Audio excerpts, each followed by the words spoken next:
Okay. So is the screen is visible to everyone? Yes sir. Okay. और मेरी आवाज आप लोगों को अच्छे से आ रही है? क्लियर? Yes sir. ओके, चलो, बढ़िया है। सो आज की क्लास में हम लोग सेमेस्टर 2 का सेकेंड कोर पेपर स्टार्ट करने वाले हैं, that is introductory macro economics. Okay.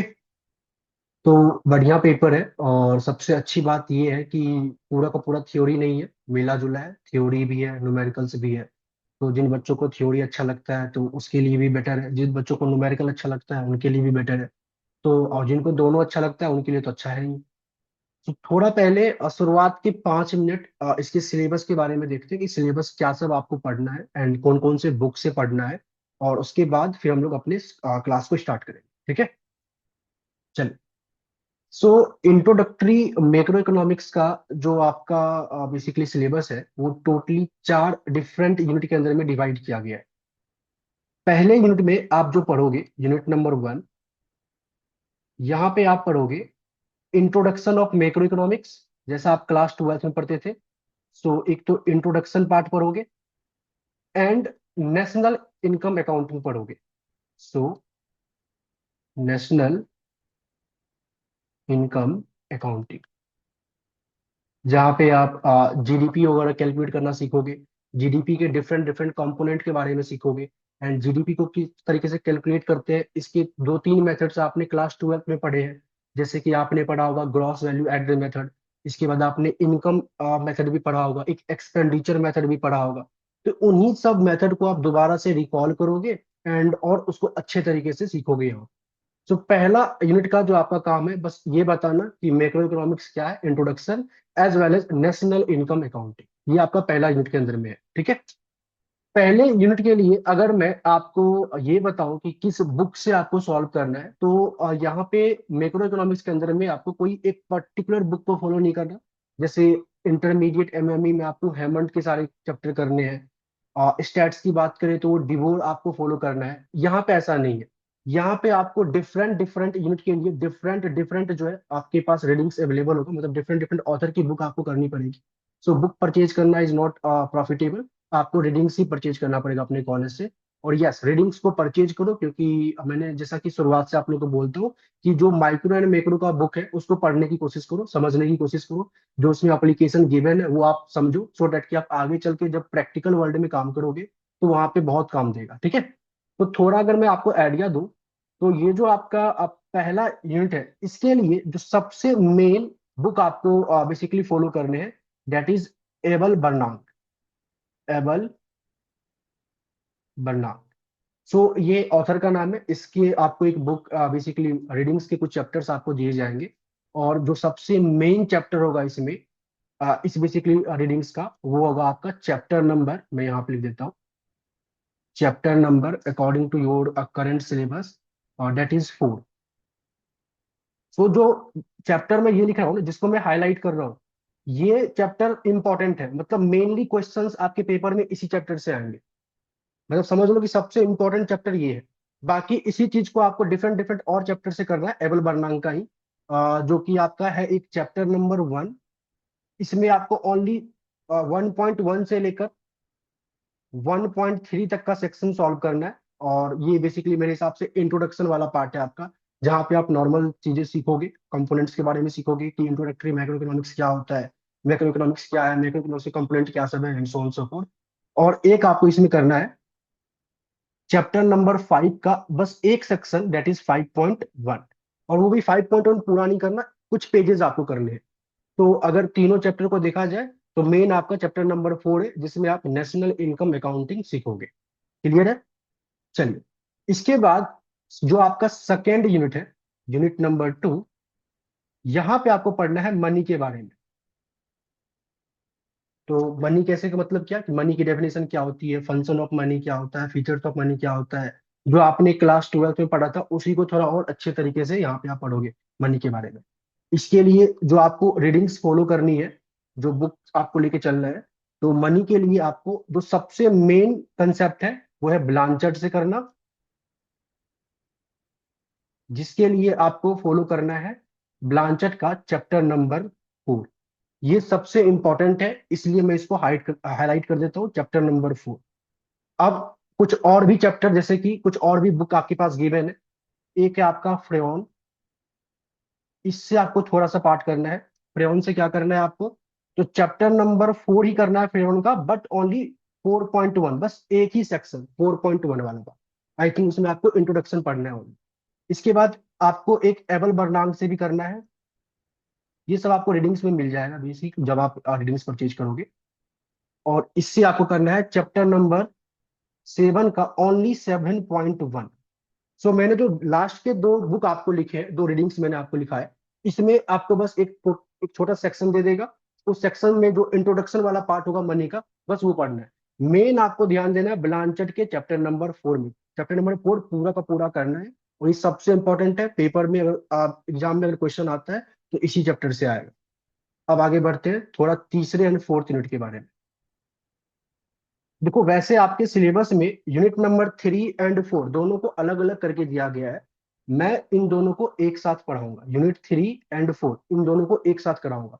तो एक साथ कराऊंगा इसलिए मैंने इसको एक साथ लिखा है। यहाँ पे आप सीखोगे ISLM फ्रेमवर्क, ये आप सीखने वाले हो इस जगह पे। शुरुआत का जो दो यूनिट है, पहला एंड दूसरा, ये आप पढ़ कर आए हो, क्लास 12th में आपने इसको किया है। आपने मैक्रो इकोनॉमिक्स क्या होता है वो भी पढ़ा है। जिनके पास क्लास 11 12 में इकोनॉमिक्स था उन्होंने किया है कि मैक्रो इकोनॉमिक्स क्या है, नेशनल अकाउंटिंग अकाउंटिंग क्या है, उसमें आपने GDP NNP बहुत सारी चीजें आपने निकालना भी सीखा है। फिर आपने मनी का भी कंसेप्ट किया है। लेकिन जब मैं ये यूनिट नंबर 3 एंड 4 का बात करूं, तो यूनिट नंबर 3 एंड 4 में आपने बस कुछ कुछ चीजें बस सीखी है। बाकी 3 एंड 4 बिल्कुल आपके लिए नया होगा, और नया भी होगा, एंड सबसे इंपॉर्टेंट यूनिट भी है। यहाँ से जो आपको रीडिंग्स फॉलो करने हैं, वो आपको डॉन बुश का करना है कुछ इस तरीके से। कौन कौन से चैप्टर, तो चैप्टर नंबर आपको करना है 9, chapter number 10 and chapter number 11। और ये तीनों के तीनों चैप्टर इंपॉर्टेंट है, डेट्स वाई मैं इसको हाईलाइट कर रहा हूँ। इसके अलावा कुछ और ऑथर्स के बुक आपको फॉलो करने हैं, जैसे कि फ्रेयॉन करना है, और हाँ ओनली फ्रेयॉन करना है। इसके कुछ चैप्टर्स आपको करने हैं। इसके चैप्टर्स आपको करने हैं चैप्टर नंबर 3 एंड 4 के कुछ सेक्शन, जैसे कि मैंने ऊपर लिखा था ना कुछ सेक्शन, बाकी सारे इस चैप्टर के सिमिलरली इसी तरीके से इसके भी आपको करने हैं कुछ सेक्शन। तो मेन आपका बुक क्या सब लगा है, एबल बर्नांग का चैप्टर नंबर 4, ब्लांचर्ड का चैप्टर नंबर 4, एंड डॉनबुस का चैप्टर नंबर 9 10 एंड 11। ये 3 4 1 5 टोटल 5 चैप्टर जो है आपके, वो एग्जाम ओरिएंटेड चैप्टर होंगे। बाकी के जो चैप्टर लिखे हुए हैं, इससे बस आप इंट्रोडक्शन वाला पार्ट पढ़ोगे, मतलब सिंपल डेफिनेशन टाइप समथिंग आप पढ़ोगे। वो इंपॉर्टेंट नहीं है, मेन इंपॉर्टेंट जिसको मैंने हाईलाइट किया है वो आपको दिख रहा होगा यहाँ पे। मैक्रो इकोनॉमिक्स को हम लोग कुछ इस तरीके से पढ़ेंगे कि जो भी आपका कंसेप्ट है उस कंसेप्ट को क्लास के अंदर में समझेंगे। इसके लिए आपको उसके रिगार्डिंग में आपको नोट्स भी दिया जाएगा। और मैं अगेन रिपीट कर रहा हूँ कि आप नोट्स अगर खुद से बनाते हो कंसेप्ट को समझ करके, तो वो सबसे ज्यादा अच्छा रहेगा आपके लिए, इन कंपेयर टू कि आप सीधा मेरा नोट्स को फॉलो करो। आप क्लास समझो, क्लास में जो भी मैं करा रहा हूँ जिस भी टॉपिक के क्रॉसपॉन्ड में, उस टॉपिक को लेकर आप मेरे क्लास में कराया हुआ चीज जो आपके रीडिंग्स में दिया गया है, उन दोनों को मिलाकर आप एक अपना नोट्स तैयार करो। वो आपको ज्यादा अच्छा काम करेगा आपके पेपर में, वो याद करने में भी आसानी होती है। एंड जब आप खुद से नोट्स बनाओगे तो टॉपिक आपके माइंड में एक ही बार में बैठ जाएगा, बार बार आपको उसको रटने की जरूरत नहीं पड़ेगी। तो पहला तो ये। दूसरा, जिस जिस चैप्टर को मैंने हाईलाइट किया है, इस पे आपको ज्यादा ध्यान देना है, इसको आपको रीडिंग से भी पढ़ना है। जब मैं पढ़ाऊंगा तो उस पर भी ज्यादा ध्यान दूंगा। एंड आपको इन चैप्टर का मैं सॉल्यूशन भी प्रोवाइड करूंगा, जैसे कि मैंने आप लोगों को सेमेस्टर 1 में माइक्रो इकोनॉमिक्स में किया था। सेमेस्टर 1 में आप लोगों ने जिन जिन लोगों ने मेरे बेसिकली क्लास को फॉलो किया हुआ है, और ग्रुप में जो मैं मटेरियल्स आप लोगों को शेयर करता हूँ उसको आपने देखा होगा, तो मैंने मैनक्यू के आपके लगभग सारे चैप्टर के सॉल्यूशंस प्रोवाइड किए हुए थे। यहाँ पे भी जिन जिन चैप्टर आपके लिए इंपॉर्टेंट है आपके सिलेबस में, मैं उनके बैक एक्सरसाइज सॉल्यूशंस प्रोवाइड करूंगा, सो दैट कि जब आप बुक को सॉल्व करो, बुक के क्वेश्चंस को सॉल्व करो, तो आपको ज्यादा दिक्कत नहीं आएगी, आप सॉल्यूशन का हेल्प ले सकते हो। और अगर वेटेज की बात किया जाए, तो आपके पेपर में जो आपका ये पहला यूनिट है, यूनिट नंबर 1, यहाँ से 20 मार्क्स के क्वेश्चन आएंगे, तो इसका वेटेज है 20 मार्क्स। जो आपका यूनिट नंबर 2 है, यहाँ से भी आपको 20 मार्क्स के क्वेश्चन मिलेंगे। और जो आपका यूनिट नंबर 3 एंड 4 है, यहां से आपको 50 मार्क्स का क्वेश्चन मिलेगा। सो वेटेज के भी हिसाब से आपका यूनिट नंबर 3 4 इंपॉर्टेंट है। और जैसा मैंने आपको बोला, कंसेप्ट के हिसाब से भी ये यूनिट आपका सबसे इंपॉर्टेंट है। तो सिलेबस को रिलेट करके या फिर किसी भी अलग तरीके का कोई डाउट हो आपके पास तो आप पूछ सकते हो। एनीवन, किसी को कोई डाउट?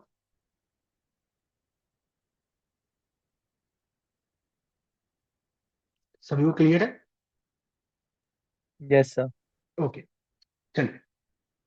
तो यहां तक अगर आपको क्लियर है तो मैं आपको समझाता हूँ हम लोग किस तरीके से पढ़ेंगे, मैं आप लोगों को किस तरीके से कराऊंगा।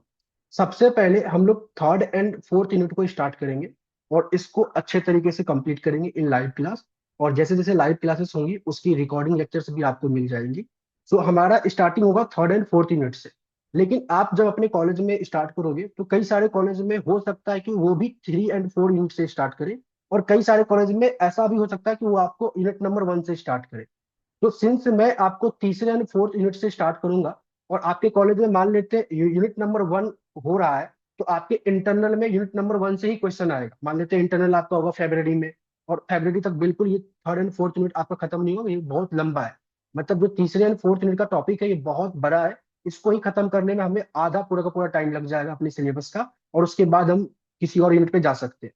तो अगर आपके इंटरनल में पेपर में अगर आपको कभी जरूरत पड़ती है कि सर यूनिट नंबर 1 का टेस्ट हो रहा है या यूनिट नंबर 2 का टेस्ट हो रहा है, बट वो सिलेबस हमने किया नहीं है तो कैसे मैं टेस्ट दूंगा, तो आपको इनिशियली मतलब हम लोग पढ़ेंगे तो थ्री एंड फोर्थ से, लेकिन जो आपको एक्सेस मिलेगा उस एक्सेस में पहले से आपको इस यूनिट की लेक्चर्स मिल जाएंगी।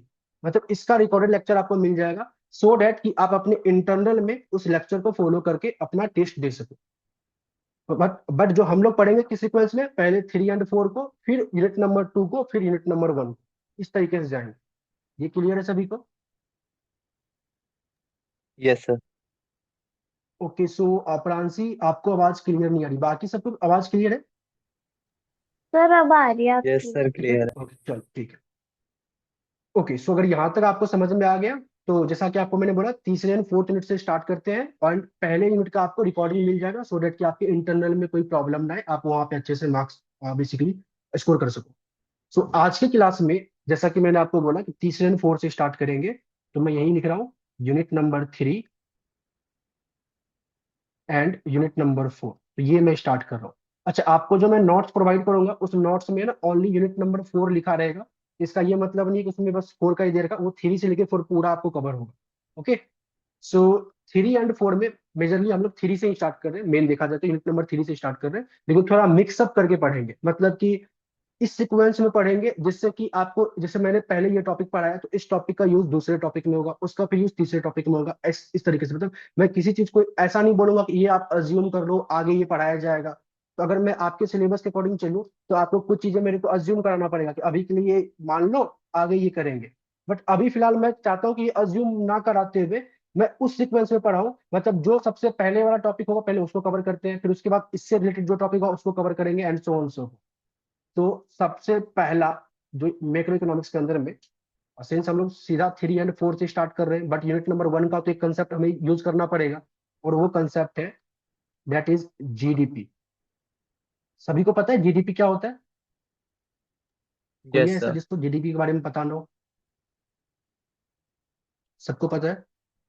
चलिए, अगर फुल फॉर्म बोलना चाह रहे हो ग्रॉस डोमेस्टिक प्रोडक्ट, तो मैं फुल फॉर्म नहीं मतलब के बारे में पूछ रहा हूँ, जीडीपी क्या है। मैं एक डेफिनेशन लिखता हूँ, इस डेफिनेशन को आप लोग पढ़ो, और अगर डाउट हो तब मेरे को बोलो, ठीक है? मैं लिख रहा हूँ जीडीपी बेसिकली क्या है आपका, the market value of all final goods and services. ठीक है, within a country border, और you can say domestic territory,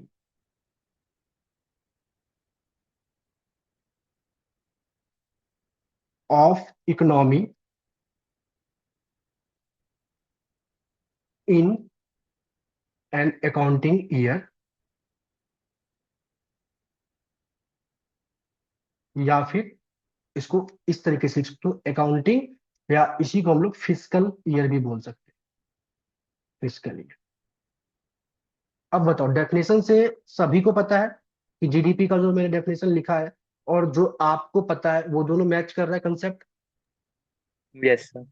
कोई है ऐसा जिसको जीडीपी का मतलब नहीं पता, जो मैंने लिखा है वो भी समझ नहीं आ रहा? ओके, ये आपने क्लास 12th में पढ़ा होगा, ये नॉर्मल टर्म है GDP, the market value of all final goods and services with in a country border of economy in an accounting या फिस्कल ईयर। वैसे आप इसको डिटेल में आप फर्स्ट यूनिट में पढ़ोगे भी, ठीक है? इसके सारे कंपोनेंट्स पढ़ोगे, कैसे सॉल्व करते हो वो भी पढ़ोगे।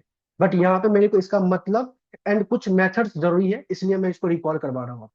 ओके, सो अगर आपको ये जीडीपी के बारे में पता है एंड इसकी डेफिनेशन भी आप समझ पा रहे हो, तो आपने क्लास 12th में जीडीपी को मेजर करने के डिफरेंट डिफरेंट मेथड सीखे होंगे, जिसमें कि अगर मैं इस तरीके से लिखता हूँ, ये हमारे पास जीडीपी है, तो इस जीडीपी को मैं डिफरेंट डिफरेंट मेथड से कैलकुलेट कर सकता हूँ, और डिफरेंट डिफरेंट मेथड से जो मेरे पास आंसर आएगा वो बिल्कुल सेम आएगा। उसमें से आप बोलते थे कि हमारे पास एक मेथड होगा, दैट इज ग्रॉस डोमेस्टिक, इस तरीके से बोल सकते हो आप, ग्रॉस वैल्यू एडेड मेथड। याद आ रहा है? ग्रॉस वैल्यू एडेड, जहां पे यस आप सर। प्रोडक्शन साइड को ऐड कर रहे होते थे। तो एक मेथड आपका ग्रॉस वैल्यू एडेड मेथड, जहां पे आप बोलते थे कि gross value added by primary sector, मतलब प्राइमरी सेक्टर के द्वारा जो भी प्रोडक्शन किया गया है। Similarly plus gross value added by secondary sector. Primary sector में क्या सब आता था? जैसे एग्रीकल्चरल प्रोडक्ट, जो रॉ मटेरियल्स वगैरह है उन सब के प्रोडक्शन की बात कर रहे हो। सेकेंडरी में जैसे मैन्युफैक्चर वाला आइटम हो गया, वो आप बात कर रहे हो। Similarly gross value added by tertiary sector, जहां पे आप सर्विस की बात करते हो। आप इन तीनों को जब ऐड करते थे, तो जो आपके पास फाइनल टर्म आता था, that is your GDP. Clear है? और ये एक तरीके से क्या होता था, प्रोडक्शन सेक्टर। आप हमेशा बस प्रोडक्शन के बारे में चेक करेंगे, प्राइमरी सेक्टर से कितना प्रोडक्शन हुआ है पूरी इकोनॉमी में, सेकेंडरी सेक्टर से कितना हुआ है, टर्टरी सेक्टर से कितना हुआ है। इन तीनों को मिला देंगे तो हमारे इकोनॉमी में टोटल कितना प्रोडक्शन हुआ है, उन सबको एक साथ जोड़ देंगे तो हमारे पास जीडीपी आ जाएगा। तो सिंस एक तरीके से हम लोग प्रोडक्शन की बात कर रहे हैं, तो नॉर्मली इसको हम लोग सप्लाई साइड ट्रीट करते हैं। ये आपका सप्लाई साइड इकोनॉमी है। सिमिलरली इसी जीडीपी को अगर आप किसी और अलग मेथड से सॉल्व करने की कोशिश करोगे, तो आपके पास एक था एक्सपेंडिचर मेथड, जहां पे आप क्या बोलते थे कि प्राइवेट फाइनल कंजम्पशन एक्सपेंडिचर, मतलब एक्सपेंडिचर मेथड के कुछ कंपोनेंट्स को आप ऐड करते थे, जिसमें पहला कंपोनेंट था प्राइवेट फाइनल कंजम्पशन एक्सपेंडिचर। और प्राइवेट फाइनल कंजम्पशन एक्सपेंडिचर कौन करता था? वो करता था house hold. House hold, basically house hold sector के द्वारा क्या करा जाएगा? प्राइवेट फाइनल कंजम्पशन एक्सपेंडिचर, मतलब जो हम लोग खर्च कर रहे हैं इकोनॉमी में, मतलब इकोनॉमी में जो हम लोग डिमांड कर रहे हैं, उसको बोलेंगे प्राइवेट फाइनल कंजम्पशन एक्सपेंडिचर। इसके बाद जो बिजनेस सेक्टर इकोनॉमी में डिमांड कर रहा है, जो इन्वेस्टमेंट कर रहा है, उसको आप बोलते थे वहां पे ग्रॉस डोमेस्टिक कैपिटल फॉर्मेशन। तो ग्रॉस डोमेस्टिक कैपिटल फॉर्मेशन कौन करता है? Business sector. इसके बाद आप बोलते थे गवर्नमेंट फाइनल एक्सपेंडिचर। तो गवर्नमेंट फाइनल कंजम्पशन एक्सपेंडिचर जो है वो कौन करेगा? तो गवर्नमेंट सेक्टर।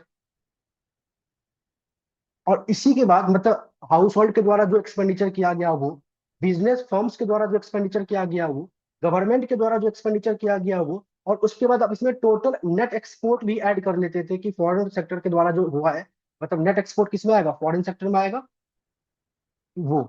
इन सब के एक्सपेंडिचर को जब आप ऐड कर दोगे, तो आप अपने पूरे इकोनॉमी में टोटल जितना डिमांड हुआ है उस सबको ऐड कर रहे हो, और इसका भी जब आप टोटल निकालोगे तो ये भी आपको जीडीपी देगा। बोलो क्लियर है? मतलब कुछ ऐसा हो रहा है कि मैं हूँ प्रोड्यूसर, मैं मान लेते एक कंट्री है जिसमें मैं और आप सभी लोग रहते हैं। मैं रहता हूँ, बाकी जितने भी पार्टिसिपेंट आप लोग हैं आप रहते हो, और मैं प्रोडक्शन कर रहा हूँ, और आप लोग उसी चीज का डिमांड कर रहे हैं। तो आप मेरे से कोई पूछता है कि हमारे कंट्री के अंदर में टोटल कितने का सामान बना, तो मैं या तो ऐसा बोलूंगा जितना का मैंने सामान बनाया है उसकी उसकी वैल्यू मैं बता दूंगा, तो भी मेरा कंट्री का जीडीपी आ जाएगा। या फिर आप सभी के द्वारा जितना आपने परचेज किया, एक्सपेंडिचर किया है, जो सामान मैंने बनाया था, उसको मैं ऐड कर दूंगा, तो भी तो वो जीडीपी की वैल्यू देगा। तो आप प्रोडक्शन साइड से जाओ या फिर आप एक्सपेंडिचर साइड से जाओ, बात आपके पास एक ही पड़ेगी। लेकिन यहाँ पे सिंस हम लोग एक्सपेंडिचर कर रहे हैं, तो इसको नॉर्मली हम लोग डिमांड साइड कंसिडर करते हैं। Demand side. तो मेनली मैंने क्या किया अभी, जो जीडीपी को दो डिफरेंट मेथड से सॉल्व करते थे क्लास 12th में, एक तो प्रोडक्शन मेथड, दूसरा एक्सपेंडिचर मेथड, उसी चीज को बस लिखा है। और वो किस सेक्टर के द्वारा किया जाएगा, उस सब चीज को मैंने मेंशन किया। यहाँ पे किसी को डाउट है एनीवन? सर एक नो बार सर। रिपीट कर दो प्लीज। चलिए, मैं ये रिपीट कर रहा हूँ कि हमने क्या किया, जीडीपी को जो हम, अच्छा ये आपको पता है ना, जीडीपी के दो मेथड्स, तीन मेथड होते हैं जिसमें मैंने दो यूज किए हैं, एक तो yes gross sir. Value added और एक एक्सपेंडिचर। तो मैंने जीडीपी को ग्रॉस वैल्यू एडेड मेथड से जो कैलकुलेट करेंगे वो कैसे करेंगे, उसके सारे कंपोनेंट्स मैंने लिखे कि मैं इन तीनों को ऐड करूंगा तो मेरे पास जीडीपी आएगा। सिमिलरली मैंने एक्सपेंडिचर मेथड से कैसे कैलकुलेट करेंगे वो सारे कंपोनेंट्स मैंने लिखे, इन सबको मैं ऐड करूंगा तो बाय यूजिंग एक्सपेंडिचर मेथड मेरे पास जीडीपी आएगा। बस इतना ही मैंने किया है। क्लियर है? Yes yes sir. Sir. Okay. तो आपका जो लेफ्ट हैंड साइड है प्रोडक्शन साइड, इसको आप बोलते हो सप्लाई साइड। जो आपका राइट हैंड साइड है, जो कि एक्सपेंडिचर मेथड से आपने यूज किया है, उसको आप बोलते हो डिमांड साइड। इसी को अब यहाँ पे एक और हम लोग कभी कभी एक नाम से जानते हैं, नॉट ऑलवेज, आगे चल के फिर ये चेंज हो जाएगा, बट नॉर्मली अभी आप इसको क्या लेके चलोगे कि एक साइड को आप बोलोगे this is your classical theory. Classical theory. So आपको अभी बस इतना ध्यान रखना है कि सप्लाई साइड वाले मेथड्स को हम लोग क्लासिकल थ्योरी के अंदर में कंसीडर करते हैं, और जो आपका डिमांड साइड है इस वाले को हम लोग कंसीडर करते हैं किनीसियन थ्योरी, और you can say Keynesian approach. This is your Keynesian theory. तो डिमांड वाली साइड को किनीसियन थ्योरी, तो supply side classical theory, demand side Keynesian theory. और हमें यूनिट नंबर 3 और 4 में इन्हीं दो थ्योरीज के बारे में पढ़नी है, Keynesian approach as well as classical approach. Clear है? हमारा सिलेबस अभी तक जो पढ़ना है वो नहीं है भाई, बस आपके क्लास 12 से मैं रिलेट करा रहा हूँ कुछ कुछ चीजें, जो हम लोग आगे चल रहे हैं, पढ़ना स्टार्ट कर रहे हो, क्यों कर रहे हैं, कहाँ से आया, वो मैं बता रहा हूँ। आपको पढ़ना क्या है, ये क्लासिकल थ्योरी क्या होगा, किनीशियन थ्योरी क्या होगा, बाकी ये सब कैसे आया इसका मैंने बेस आपको बस बताया है। जहाँ पे किसी को डाउट है, नहीं? No sir. ओके। तो सप्लाई साइड को हम लोग बोलेंगे classical theory, and demand side को बोलेंगे हम लोग किनीशियन थ्योरी। चल, तो सबसे पहले हम लोग किनीशियन थ्योरी को स्टार्ट करेंगे, मतलब कि एक्सपेंडिचर साइड वाला जो था, डिमांड साइड वाला, उसको स्टार्ट करेंगे। और उसको स्टार्ट करके पहले उसको खत्म कर लेंगे अच्छे तरीके से, फिर हम लोग क्लासिकल थ्योरी को स्टार्ट करेंगे और फिर उसको खत्म करेंगे। तो सबसे पहले मैं यहाँ पे लिख रहा हूँ, हम लोग स्टार्ट करने वाले हैं किनीशियन अप्रोच। इतना बेसिकली जो अभी मैंने आपको कहानी बताया है, इससे आपको बस इतना सीखना है कि जब भी किनीशियन अप्रोच की बात होगी तो आपको समझ जाना है कि आप डिमांड साइड की बात कर रहे हैं। इतना याद रहेगा। अभी तक जितना मैंने स्टोरी यस बताया उससे अगर बस इतना याद रखना है कि जब भी किनीशियन अप्रोच की बात होगी तो वो डिमांड साइड की बात कर रहा है, ये याद रहेगा ना सबको? Yes sir. हाँ, अगर ये याद रहेगा तो बस इतना ही मुझे चाहिए, बाकी कुछ नहीं चाहिए। इसके आगे जो मैं पढ़ा रहा हूँ फिर उसको धीरे धीरे समझो। ओके, चलिए। तो किनीशियन अप्रोच में हमारे पास ये देख लिया कि डिमांड साइड से हमारे पास जीडीपी आता है, लेकिन अब ना थोड़ा इसको ब्रेक करते हैं। हमारे इकोनॉमी ना डिफरेंट डिफरेंट सेक्टर में डिवाइड होती है। अब डिफरेंट डिफरेंट सेक्टर क्या है, तो हमारी इकोनॉमी एक तो टू सेक्टर इकोनॉमी होती है, टू सेक्टर इकोनॉमी मॉडल। ये आपने क्लास 12 में पढ़ा है, ऐसा नहीं है, अगर आपको याद नहीं है मैं रिवाइज कराऊंगा, आज की क्लास में हम यही पढ़ने वाले हैं। हमारी इकोनॉमी को थ्री सेक्टर इकोनॉमी मॉडल में भी डिवाइड किया जाता है, और हमारे इकोनॉमी को फोर सेक्टर इकोनॉमी मॉडल में भी डिवाइड किया जाता है।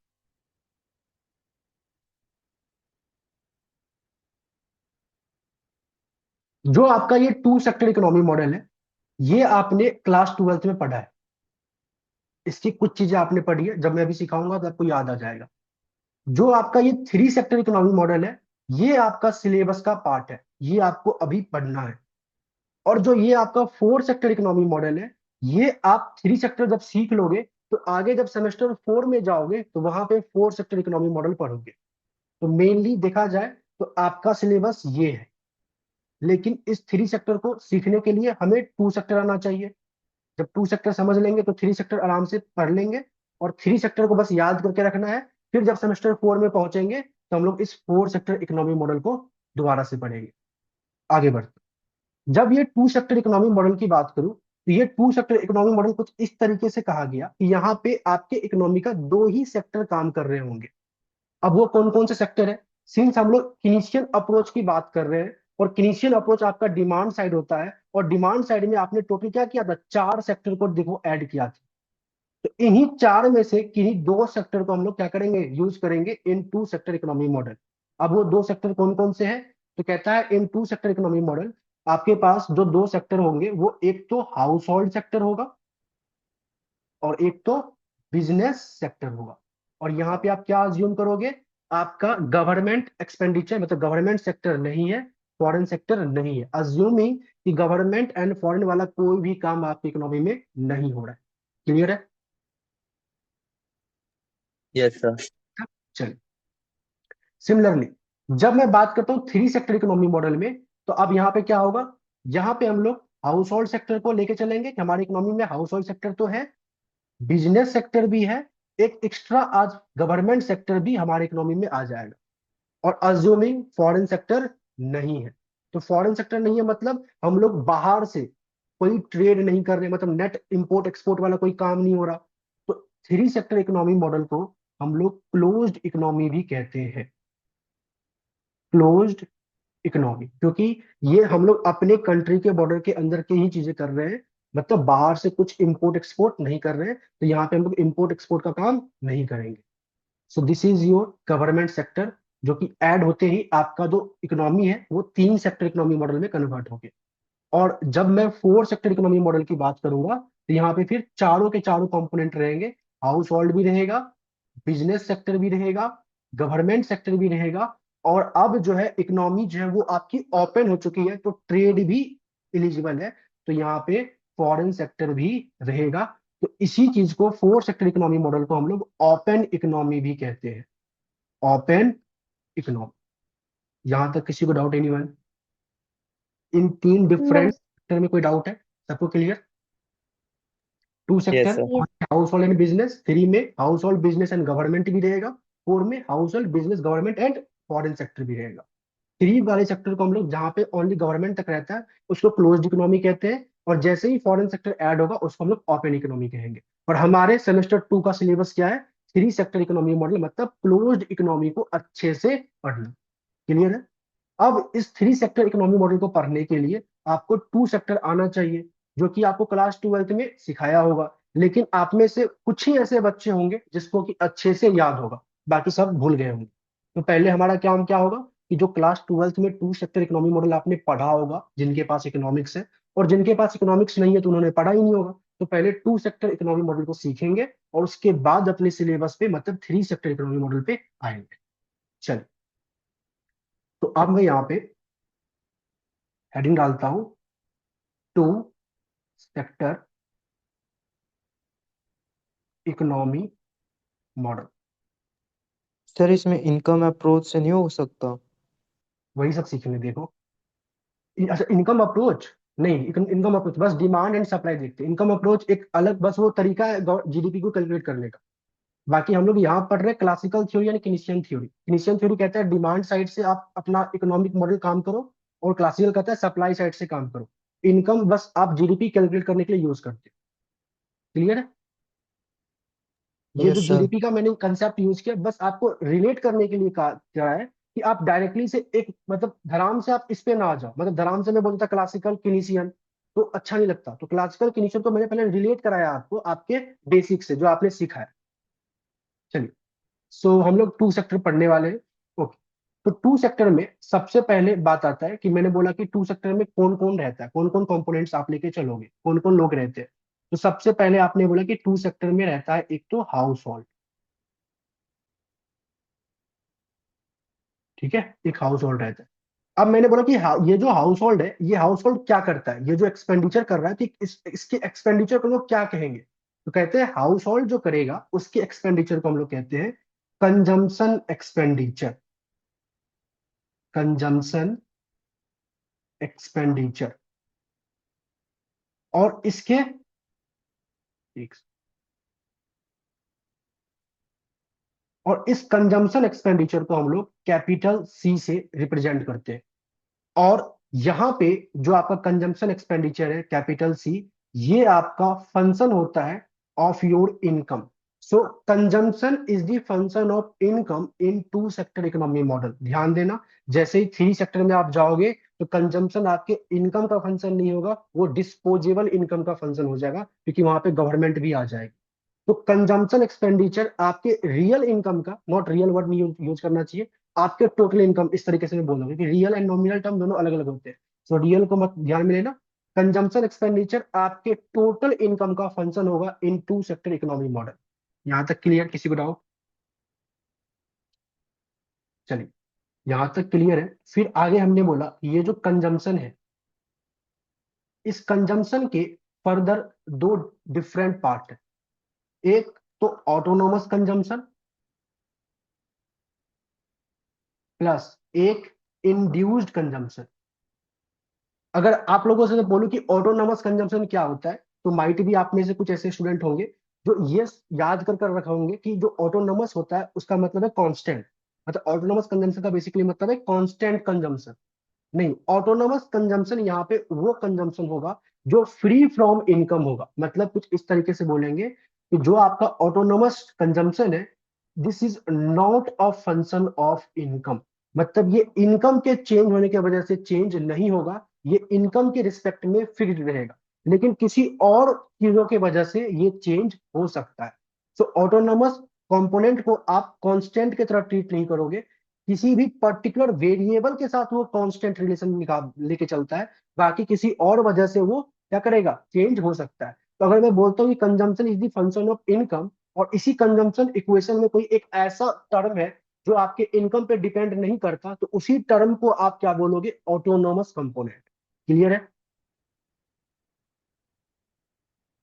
ये क्लियर सभी को? Yes sir. और इसको, इस ऑटोनोमस कंपोनेंट को हम लोग सी बार से रिप्रेजेंट करते हैं। तो C bar is your autonomous component which is fixed, और you can say free from your income, but not a constant. ये किसी और डिफरेंट रीजन की वजह से चेंज हो सकता है। अब आगे बढ़ते हैं। इंड्यूस्ड इनकम क्या होता है? तो इंड्यूस्ड इनकम वो इनकम आपके होते हैं जो आपका फंक्शन होता है इनकम का, मतलब फंक्शन पे डिपेंड करता है। जैसे सॉरी, इनकम पे डिपेंड करता है। जैसे जैसे आपका इनकम बढ़ेगा या कमेगा, तो उसके अकॉर्डिंग वो कंजम्पशन भी अपना मूवमेंट लेगा, जिसको कि आप रिप्रेजेंट करते हो सी प्राइम वाई से। जहां पे ये जो आपका सी प्राइम है, this is nothing but your MPC.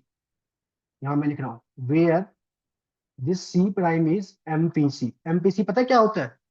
Marginal propensity to consume, इसका फुल फॉर्म है। मतलब क्या होता है, कोई बताएगा? सर जब हम additional consumption. Change in consumption due to change in income. Income के वजह से जो आप कंजम्पशन में चेंज करोगे, जिस भी प्रोपोर्शन से करोगे, उसी को हम लोग बोलते हैं एमपीसी। क्लियर है? Yes sir. और ये जो आपका एमपीसी है, ये आपका नॉर्मली 0 और 1 के बीच में लाई करता है। लेकिन कुछ ऐसे भी एक्सेप्शनल केस होते हैं जहां पे आपका एमपीसी 0 भी हो जाएगा और 1 भी हो जाएगा।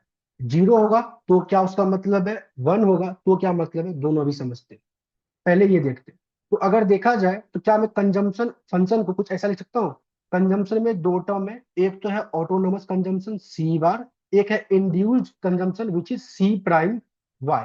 जहां पे C bar free from income है, बट सी प्राइम वाई जो है वो इनकम पे डिपेंड करता है। अगर मैं ऐसा कहता हूं यहाँ पे, इस चीज को देखकर, इसको पहले मैं एक बॉक्स में डाल रहा हूं, this is your consumption function.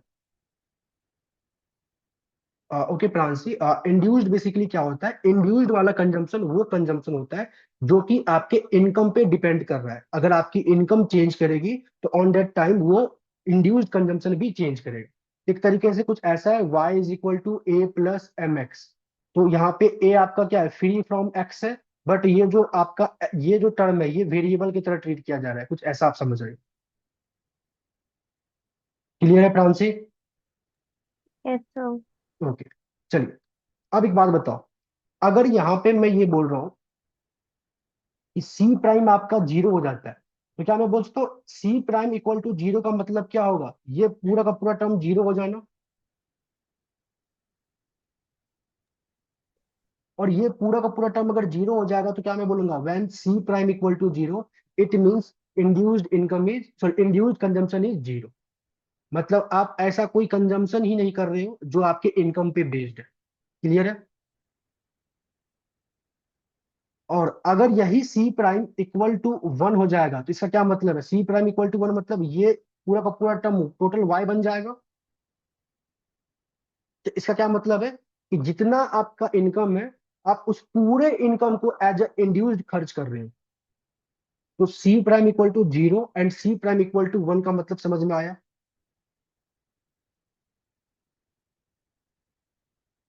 Normally sir आपका एक सी बार प्राइम, दोबारा बता दो। हाँ बता देता हूँ, नॉर्मली आपका सी प्राइम की जो रेंज होगी वो ये होगी, जीरो से बड़ा लेस देन वन। लेकिन कुछ केस में जो सी प्राइम होगा हो सकता है वो जीरो हो सकता है वन। सी प्राइम जब आपका जीरो हो तो इस जीरो का बेसिकली मतलब ये है कि ये पूरा का पूरा टर्म जीरो हो जाएगा। इट मींस कि आप ऐसा कोई कंजम्पशन नहीं कर रहे हो जो आपके इनकम पे डिपेंड कर रहा है। क्लियर? Yes sir. चलो, तो सी प्राइम जीरो का मतलब समझ में आ गया। जब आपका ये सी प्राइम इक्वल टू वन हो जाएगा, सी प्राइम इक्वल टू वन का मतलब क्या है, यहाँ पे जब आप सी प्राइम के जगह पे वन पुट कर दोगे तो ये वैल्यू टोटल वाई आ जाएगी। Yes sir. तो इसका क्या मतलब है कि आप जो भी इनकम अर्न कर रहे हो वो पूरा का पूरा एज अ इंड्यूस्ड कंजम्पशन खर्च कर दे रहे हैं। क्लियर? मतलब अगर मैं यहाँ पे बोलूँ कि बताओ इंड्यूस्ड कंजम्पशन एक्सपेंडिचर आपका कितना है, तो आप क्या बोलोगे, जितना मेरा वाई है, जितना मेरी इनकम है। यस समझ सर। में आया? Yes sir. चलो, तो अगर ये समझ में आ गया तो हमारे पास फाइनली जो कंजम्पशन फंक्शन निकल के आया है वो ये आया है। अब इस कंजम्पशन फंक्शन को मेरे को क्या करना पड़ेगा, ड्रॉ करना पड़ेगा। अच्छा, अगर आप सभी एग्री करो, इस कंजम्पशन फंक्शन का मेरे को स्लोप निकालना हो तो बताओ, जो कोई बता सकता है स्लोप क्या होगा, slope of this consumption function? Sir C bar. Not C bar, C prime. आपका C and Y this is your variable. तो वेरिएबल के साथ जो कांस्टेंट है वो आपका स्लोप है। आप इसको कंपेयर करो किससे, आपके पास एक लीनियर इक्वेशन होता है y is equal to M X plus C. बताओ इसमें स्लोप का काम कौन करता है, सर एम। m करता है। तो आप इसको उस तरीके से देखो, y इज इक्वल टू ये आपका c है और ये आपका एम एक्स है। तो बताओ ये m के जगह पे कौन है, c प्राइम है। Yes sir. हाँ, तो c प्राइम जो आपका एमपीसी है this is nothing but a slope of consumption function. और स्लोप का बेसिकली मतलब ही वही है कि total change in consumption due to change in income, वो आपका क्या आएगा, सी प्राइम ही आएगा। क्लियर यहाँ तक? यस चलिए, सर। अब थोड़ा सा कंजम्पशन को हम लोग ड्रॉ करते हैं। आपने जब क्लास बेसिकली इनिशियल टाइम पे आपने जब इसको ड्रॉ करना सीखा होगा क्लास ट्वेल्थ में, देखो क्या होता है, कुछ इस तरीके से आप लोग बनाते हो। ये रहा इनकम और यू कैन से आउटपुट, और ये रहा आपके पास कंजम्पशन।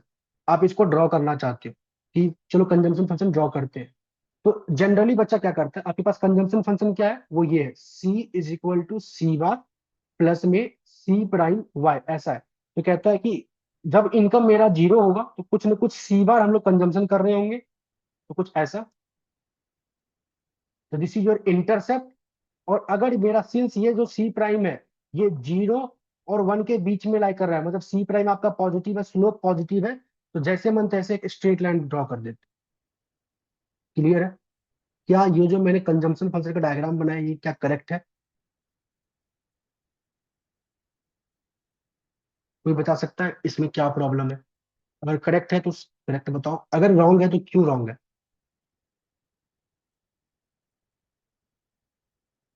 एनीवन? करेक्ट है मे भी, क्योंकि मैंने 12th क्लास में पढ़ा था कि हम कोई भी सर कंजप्शन करते करेक्ट। हैं, हम्म। जैसे जीरो लेवल पे भी हम कुछ ना कुछ कंजप्शन करते ही हैं, इसलिए हमारा जो कर्व होता है थोड़ा अपर ही बनता है। अपवर्ड तो ठीक है बनता है, और ये हो गया जीरो इनकम पे आप जो कुछ ना कुछ कंजम्पशन करें वो ये है। और जैसे जैसे आपका इनकम बढ़ा आपने ये कंजम्पशन को भी बढ़ा दिया, तो आपने जनरली इंटरसेप्ट टर्म लिया और ऐसे अपने मन से डायरेक्ट एक स्ट्रेट लाइन ड्रॉ कर दिया। स्ट्रेट लाइन क्यों ड्रॉ किया, क्योंकि आपके पास यहाँ पे एक लीनियर इक्वेशन है। तो इन सब चीज को देखते हुए क्या मेरा ये सही है डायग्राम?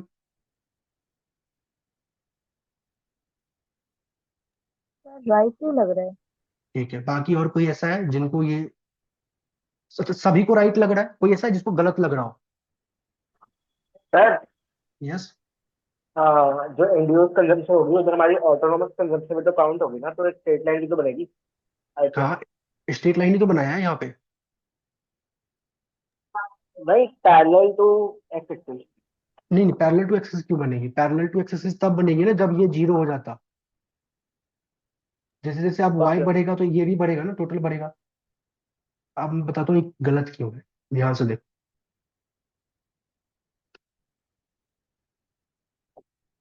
चलो, इसको हम लोग रिमूव कर रहे हैं यहाँ से।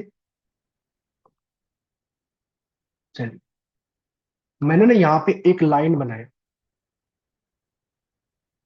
कुछ ऐसा, और मैंने इसको लिखा, ये जो लाइन है ये y इक्वल टू सी है, मतलब ये 45 डिग्री का लाइन है।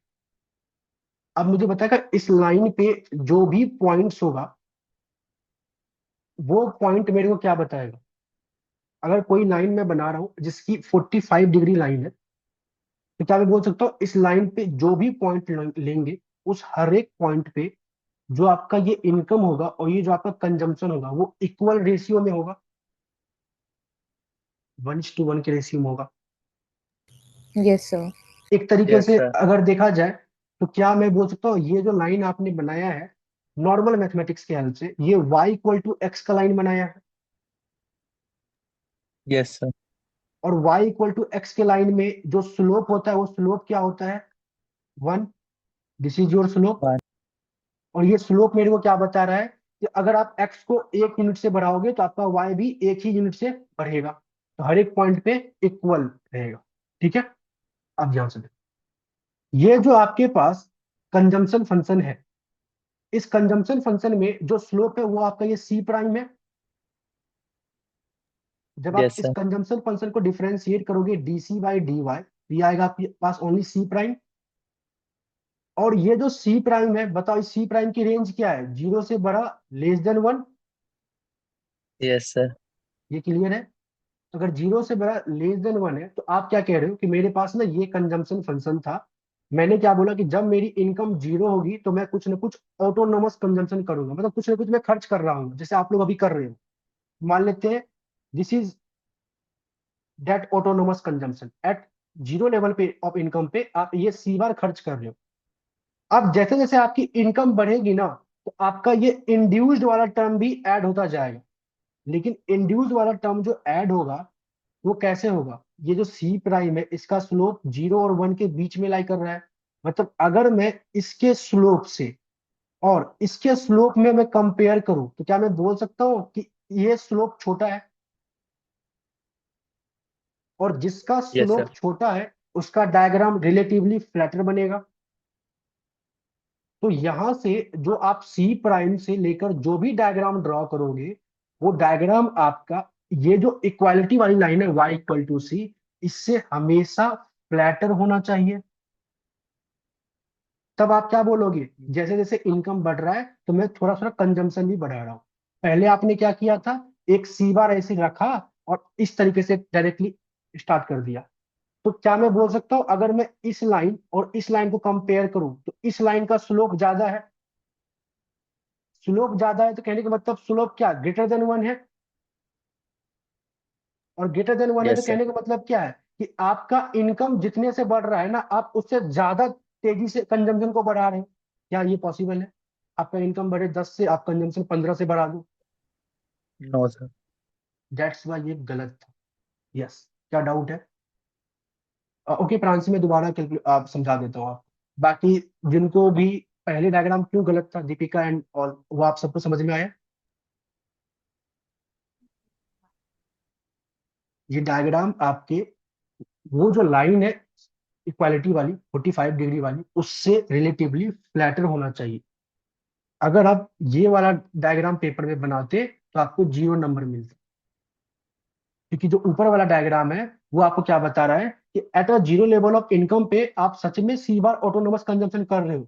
लेकिन जैसे जैसे आपका इनकम बढ़ रहा है ना, तो इनकम बढ़ रहा है अगर 10 से, तो आप अपने कंजम्पशन को बहुत तेजी से 15 से 20 से बढ़ा रहे हो। इनकम आपका 1 से बढ़ा, कंजम्पशन आपका देखो कितने से बढ़ा दिया आपने। इनकम आपका 2 से बढ़ा, कंजम्पशन देखो आपने कितने से बढ़ा दिया, ये पॉसिबल ही नहीं है। क्लियर है?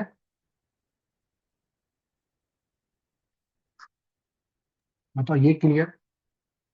तो ये जो मैंने Yes, डायग्राम sir. बनाया है, this is your perfect consumption function. तो अब जब भी आप कंजम्पशन फंक्शन का डायग्राम ड्रॉ करोगे, तो पहले एक इक्वालिटी वाली लाइन को ड्रॉ करोगे, और कंजम्पशन फंक्शन उस इक्वालिटी वाली लाइन से रिलेटिवली फ्लैटर होना चाहिए। यहां तक किसी को डाउट? एनीवन?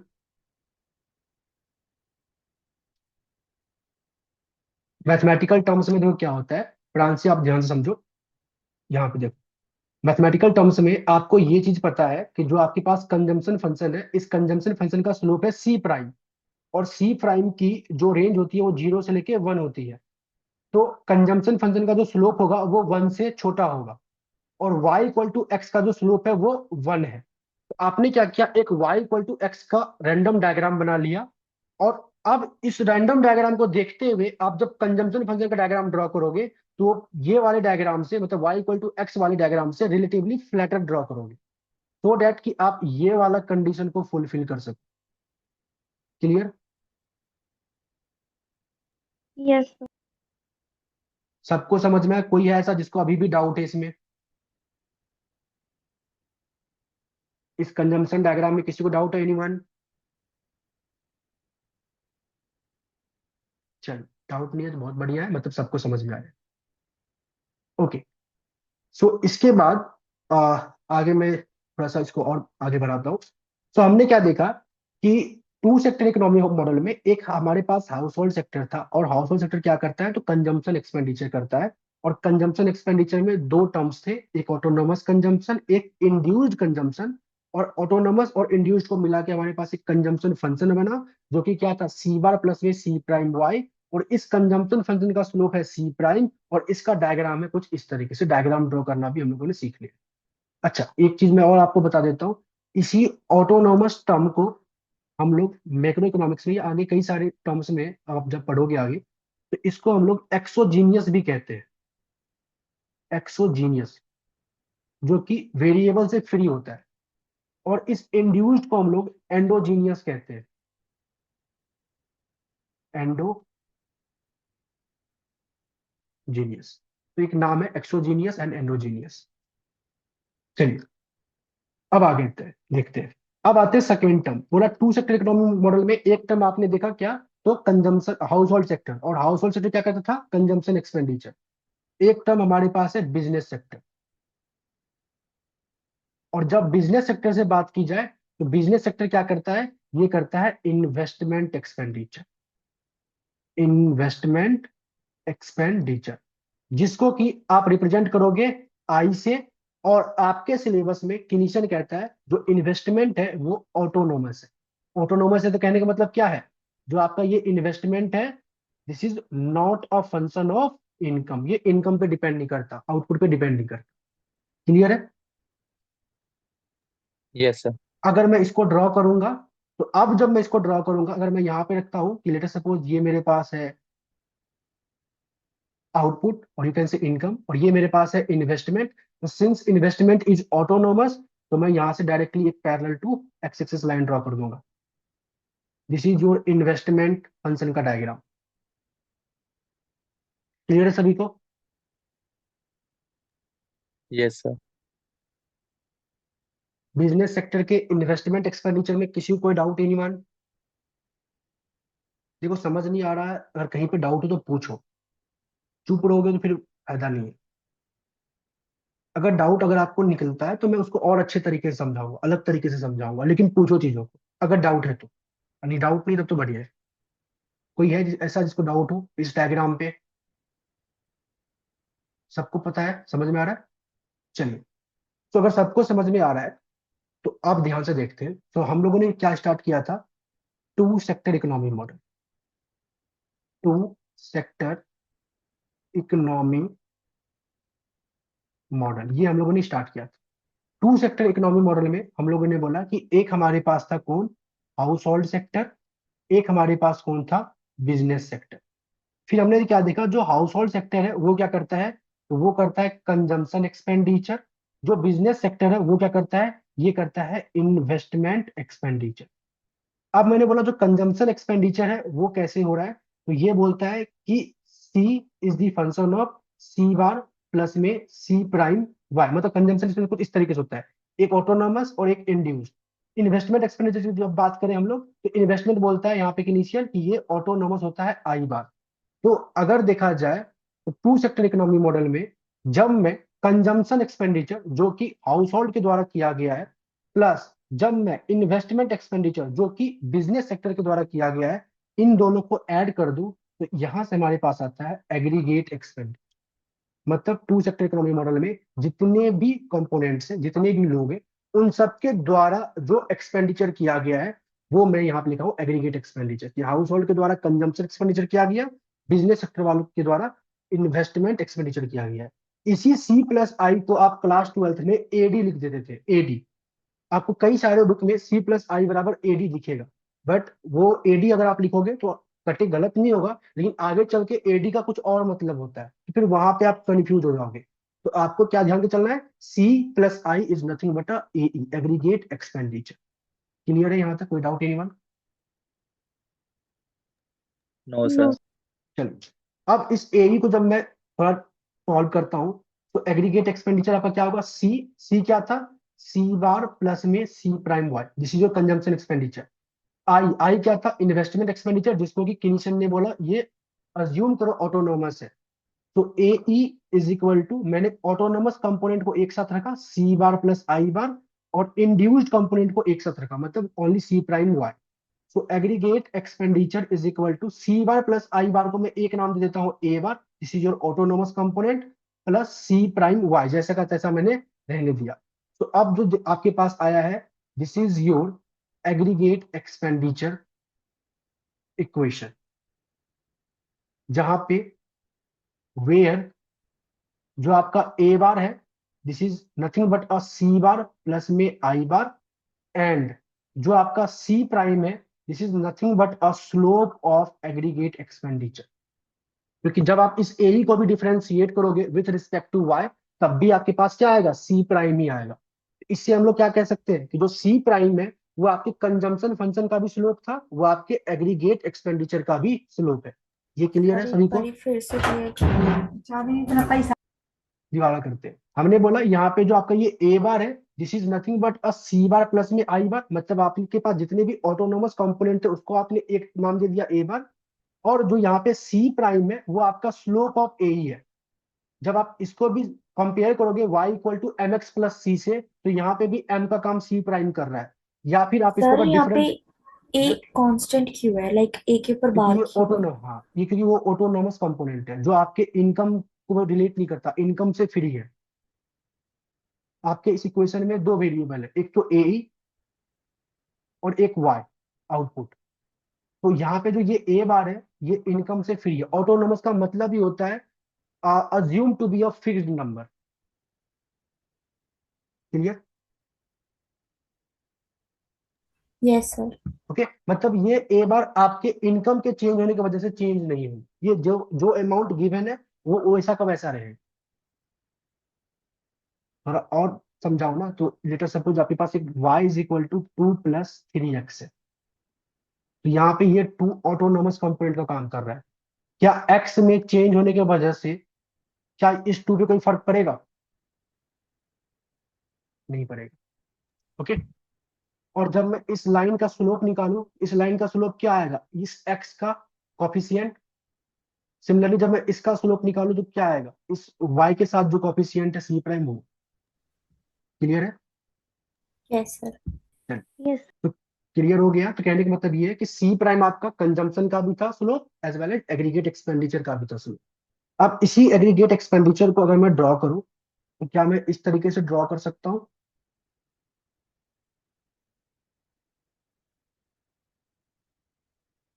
मैंने लिखा यहाँ पे आउटपुट और यू कैन से इनकम, और यहाँ लिखा मैंने एग्रीगेट एक्सपेंडिचर। मैंने क्या किया, पहले एक लाइन ड्रॉ किया विच इज 45 डिग्री वाला, कुछ ऐसा, y is equal to A वाला। ये कौन सा लाइन है, 45 डिग्री, जो कि इक्वालिटी वाली लाइन है। तो अब मैं इस पे सबसे पहले कंजम्पशन ड्रॉ करता हूँ, कंजम्पशन फंक्शन।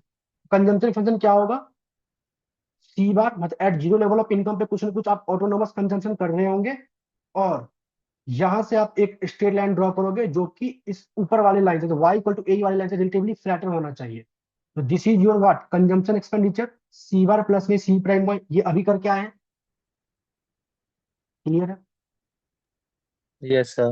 कंजम्पशन का डायग्राम में किसी को doubt anyone? No sir. No चलिए, अब इसी कंजम्पशन एक्सपेंडिचर में जब आप इन्वेस्टमेंट को भी ऐड कर देते थे तो ही आपके पास एग्रीगेट एक्सपेंडिचर आता था। Yes sir. देखो, इसी कंजम्पशन में आपने इन्वेस्टमेंट को जब ऐड कर दिया तो आपके पास एग्रीगेट एक्सपेंडिचर आया। तो एग्रीगेट जब एक्सपेंडिचर आया तो आपके पास जो ऑटोनोमस कंपोनेंट है वो ए बार है। तो आप जब y equal to zero put करोगे तो ए की वैल्यू क्या आएगी, ए बार। तो y इक्वल टू जीरो पे एग्रीगेट एक्सपेंडिचर का जो डायग्राम होगा वो स्टार्ट होगा ए बार से, जो कि सी बार से कहीं ना कहीं ऊपर लाई करेगा, क्योंकि इसी सी बार में आई बार ऐड हुआ तो ए बार आया था, और इन दोनों का डिफरेंस कौन है, आई बार है। तो पहले ये समझ में आया? ओके। Yes sir. अब मेरे को बताओ, कंजम्पशन फंक्शन और एग्रीगेट एक्सपेंडिचर फंक्शन दोनों का स्लोप सेम है। कंजम्पशन का भी स्लोप था सी प्राइम, और एग्रीगेट एक्सपेंडिचर का भी स्लोप है सी प्राइम। तो जब दो डायग्राम का स्लोप सेम होता है तो क्या वो दोनों डायग्राम आपस में पैरेलल होते हैं? Yes sir. सर यहाँ पे A bar is investment function. A bar is autonomous component of aggregate expenditure, जिसमें कि सी बार एंड आई बार दोनों मिले हुए हैं, ये वाला term। लेकिन सर हम तो यहाँ पे इन्वेस्टमेंट फंक्शन बना रहे थे ना। नहीं, इन्वेस्टमेंट नहीं बना, हम लोग एग्रीगेट एक्सपेंडिचर बना रहे हैं। अच्छा ओके। ठीक है, चल। तो वही मैंने क्या किया कि जो आपके सी बार था, मतलब autonomous component of consumption, one second, ये वाला टर्म, इसमें मैंने इन्वेस्टमेंट को ऐड कर दिया, तो सी बार प्लस आई बार मिलकर हमारे पास ये ए बार आया। क्लियर? चलिए, यस सर।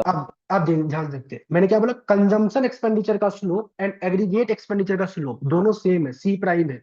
और जब भी किसी दो डायग्राम का स्लोप सेम होता है, क्या वो दोनों डायग्राम आपस में पैरेलल होते हैं? तो एग्रीगेट एक्सपेंडिचर का जो डायग्राम होगा वो कुछ ऐसा होगा, parallel to the consumption expenditure, start होगा ए बार से बट पैरेलल होगा कंजम्पशन से ही। ये क्या होगा, ए बार प्लस में सी प्राइम हुआ। बोलो, क्लियर है सभी को? तो एग्रीगेट एक्सपेंडिचर यस आपके सर। कंजम्पशन एक्सपेंडिचर वाले फंक्शन की तरह ही दिख रहा है, बस फर्क कितना है कि कंजम्पशन एक्सपेंडिचर का जो इंटरसेप्ट था वो था सी बार, और उसी सी बार में जब आपने आई बार बिजनेस सेक्टर का भी ऑटोनोमस कंपोनेंट ऐड कर दिया तो आपके पास एग्रीगेट एक्सपेंडिचर आया, और एग्रीगेट एक्सपेंडिचर का जो ऑटोनोमस कंपोनेंट है वो है ए बार। बाकी चीजें स्लोप तो सेम ही है, तो डायग्राम उसी बेसिकली कर्वेचर में ड्रॉ होगा। तो इस डायग्राम में किसी को doubt anyone? No sir. Clear है सभी को? चलिए, तो अगर ये डायग्राम क्लियर हो गया तो अभी तक में हम लोगों ने टू सेक्टर में, हाउस होल्ड सेक्टर क्या होता है, वो क्या करते हैं, कंजम्पशन करते हैं, कंजम्पशन के कौन कौन से कंपोनेंट होते हैं और उसके डायग्राम वो सीख लिया। इन्वेस्टमेंट मतलब बिजनेस सेक्टर क्या करता है, उसमें जो इन्वेस्टमेंट एक्सपेंडिचर है उसका डायग्राम क्या होगा वो देख लिया, और दोनों को क्लब करके एग्रीगेट एक्सपेंडिचर का भी डायग्राम निकाल लिया। अब हमारे पास यहाँ पे आता है equilibrium condition. Equilibrium condition, equilibrium condition का बेसिक मतलब है इक्विलिब्रियम लेवल ऑफ आउटपुट, और यू कैन से इनकम निकालना चाहते हो आप। ठीक है, तो कहता है इक्विलिब्रियम कंडीशन वो पॉइंट है जहां पे आपका एग्रीगेट आउटपुट, आपकी इकोनॉमी का जितना एग्रीगेट आउटपुट है और जितना एग्रीगेट एक्सपेंडिचर है ये आपस में इक्वल हो जाए। एग्रीगेट आउटपुट को आप लोग वाई से रिप्रेजेंट करते हो, Y is nothing but income, और यू कैन से आउटपुट। और एग्रीगेट एक्सपेंडिचर आपका क्या था, सी प्लस में I. So y is equal to C, C क्या था, सी बार प्लस में C prime y, plus investment expenditure क्या था, ओनली आई बार। तो y is equal to C bar plus I bar plus में C prime y। y is equal to, इसी C bar plus I bar को आपने एक नाम दिया था, वो नाम क्या था, ए बार एग्रीगेट एक्सपेंडिचर में, प्लस में सी प्राइम y। देखा जाए तो सी प्लस आई को ही हम लोग ए के फॉर्म में लिख दिए, मतलब ए जो आपने निकाला था यही निकाला था, देख लो ये डायरेक्टली पुट के मैंने दोबारा से मतलब सॉल्व कर दिया। ए बार प्लस में सी प्राइम वाई, तो ए बार प्लस में सी प्राइम वाई। अब यहाँ से ध्यान से देखो, वाई माइनस में सी प्राइम, इसको मैंने इस तरफ शिफ्ट कर दिया, यहाँ पे आपके पास ए बार आ रहा है। अब यहाँ से जब मैं वाई को कॉमन लूंगा, यहाँ बचेगा 1 - C prime is equal to A bar, and again Y is equal to, इसको जब इधर नीचे लेके आएंगे तो 1 - में सी प्राइम। तो ये जो आपके पास अब बॉक्स में आ रहा है, this is the equilibrium level of output, और you can say formula for finding the equilibrium level of output. Clear है?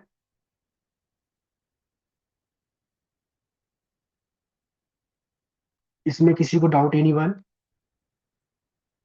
जब भी आपको इक्विलिब्रियम कंडीशन निकालना हो विद द गिवन इंफॉर्मेशन, तो क्या फॉर्मूला लगाओगे आप? ए बार, जहां पे ए बार क्या है आपका ऑटोनोमस कंपोनेंट, और सी प्राइम क्या है? Slope of aggregate expenditure. अगर मैं लिखना चाहूँ तो लिख देता हूं यहाँ पे, where A bar is equal to C bar plus में I bar again, and C prime is equal to slope of A, और यू कैन से एमपीसी ही भी बोल सकते हैं इसको, एमपीसी। किसी को डाउट एनीवन? No sir. अब इसी इक्विलिब्रियम कंडीशन को अगर मैं डायग्राम पे ड्रॉ करना चाहूँ तो कैसे ड्रॉ करेंगे वो देखते हैं। आगे तो मैंने क्या किया, ये आउटपुट रखा y, और ये मैंने रखा एग्रीगेट एक्सपेंडिचर, और मैंने एक लाइन ड्रॉ किया 45 डिग्री का। अगेन जो क्या बताएगा, जहां पे y और a इसके हर एक पॉइंट पे क्या है, इक्वल है। अब मैंने इस पे एक एग्रीगेट एक्सपेंडिचर का डायग्राम ड्रॉ किया। एग्रीगेट एक्सपेंडिचर डायग्राम कैसे ड्रॉ होगा? वो क्या होगा, किसी न किसी जीरो लेवल पे एक ऑटोनोमस कंपोनेंट आएगा ए बार, और उस ए बार से कुछ इस तरीके से रिलेटिवली फ्लैटर ड्रॉ किया जाएगा। लेट सपोज ये रहा आपका ये ए बार, और this is your A bar plus में सी प्राइम, मतलब एग्रीगेट एक्सपेंडिचर का डायग्राम। ये क्लियर है? बोलो। Yes sir. ये आपका एग्रीगेट एक्सपेंडिचर का डायग्राम है ओनली, और ये जो ब्लू कलर का लाइन आपको दिख रहा होगा, ये वो लाइन है जहां पे y और a आपस में इक्वल है। ओके, तो एक तरीके से इनकम एंड ए आपस में इक्वल है, वैसा आप बोल सकते हो। अगर आप इस रेंज की बात करो, बताओ इस रेंज में क्या मैं बोल सकता हूँ, एग्रीगेट एक्सपेंडिचर का जो डायग्राम है, जो मतलब इस रेंज में जो भी ए की वैल्यू होगी वो इस y वाले वैल्यू से ऊपर होगी। Yes sir. बोलो, क्या मैं बोल सकता हूँ इस गिवन रेंज में जो आपका इनकम है y, वो लेस देन एग्रीगेट एक्सपेंडिचर है? Yes similar, sir. जब मैं ऊपर वाले रेंज की बात करूं, क्या मैं इस रेंज में बोल सकता हूं अब y आपका इस ए से ऊपर है? तो इस रेंज में आउटपुट आपका बड़ा है एग्रीगेट एक्सपेंडिचर से, और पूरे डायग्राम पे एक आपको एक अकेला ऐसा पॉइंट ये दिख रहा होगा जहां पे y और a आपस में इक्वल है। बोलो क्लियर? Yes sir. क्योंकि ये जो पॉइंट है ये वही इक्वालिटी वाली लाइन पे अप्लाई कर रही है, और इक्वालिटी वाली लाइन कहती ही है कि इस लाइन के हर एक पॉइंट पे y और a आपका क्या है, इक्वल है। क्लियर? Yes sir. किसी को डाउट एनीवन? ये यहां से आपके पास इक्विलिब्रियम, ये आपका इक्विलिब्रियम पॉइंट है। इसमें कोई डाउट है? कोई ऐसा बच्चा है जो ये सोच रहा है कि सर इस ब्लू लाइन पे हर एक पॉइंट पे y और a आपस में इक्वल है, तो इस पॉइंट को इक्विलिब्रियम क्यों नहीं बोला? कोई ऐसा है? सबको ये समझ में आ रहा है ना? चलिए, Yes. ओके। तो ये इक्विलिब्रियम पॉइंट है, और इस इक्विलिब्रियम मतलब इसको जो सॉल्व करके हमारे पास आउटपुट आएगा, late us suppose y, this is your equilibrium level of out. मतलब यही वो एक ऐसा पॉइंट है जिस पॉइंट पे आपका y और a ही आपस में इक्वल है, क्योंकि इक्विलिब्रियम कंडीशन ही क्या कहता था, वो पॉइंट जहां पे आपका एग्रीगेट आउटपुट और एग्रीगेट एक्सपेंडिचर आपस में इक्वल हो, मतलब y और a आपस में इक्वल हो। बोलो ये clear? Yes sir. Okay, Yes. चलिए। तो अब ध्यान से देखते हैं, और इक्विलिब्रियम लेवल ऑफ आउटपुट निकालने के लिए हम लोग कौन सा फॉर्मूला यूज करेंगे, y equal to this, a bar upon में 1 - सी प्राइम। अगर ये समझ में आ गया, मान लेते यहाँ पे एक क्वेश्चन होता, कहता आपके पास कि in two sector economy model, two sector economy model consider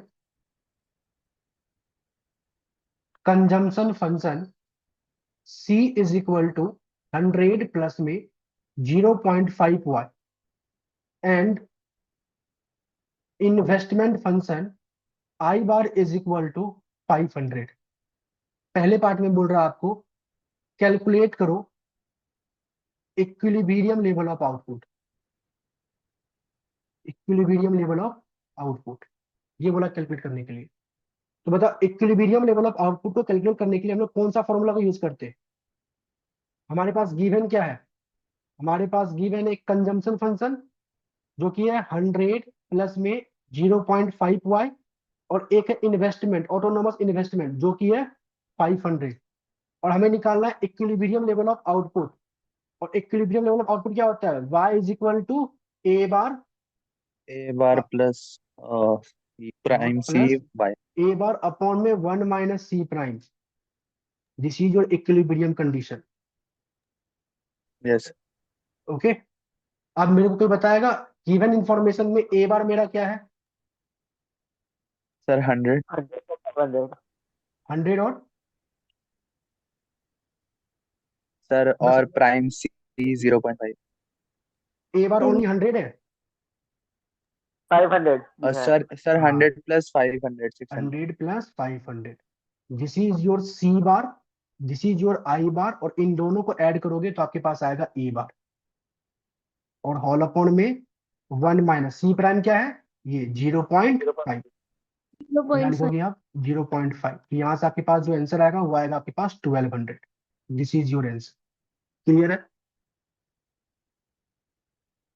okay, चलिए, अगर ये आपको यस सर। क्लियर है तो इसी में जो हमारे पास टू सेक्टर इकोनॉमी मॉडल में जो हमारे पास नेक्स्ट कंसेप्ट आता है दैट इज मल्टीप्लायर। ये भी आपने क्लास 12 में पढ़ा है, मल्टीप्लायर।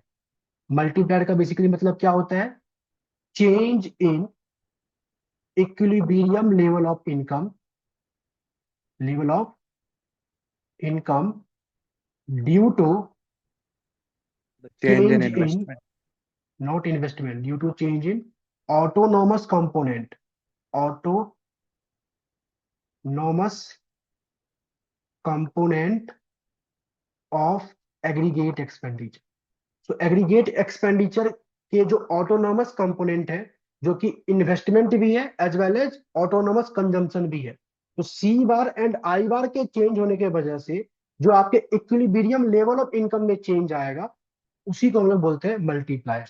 और मल्टीप्लायर को हम लोग अल्फा से रिप्रेजेंट करते हैं।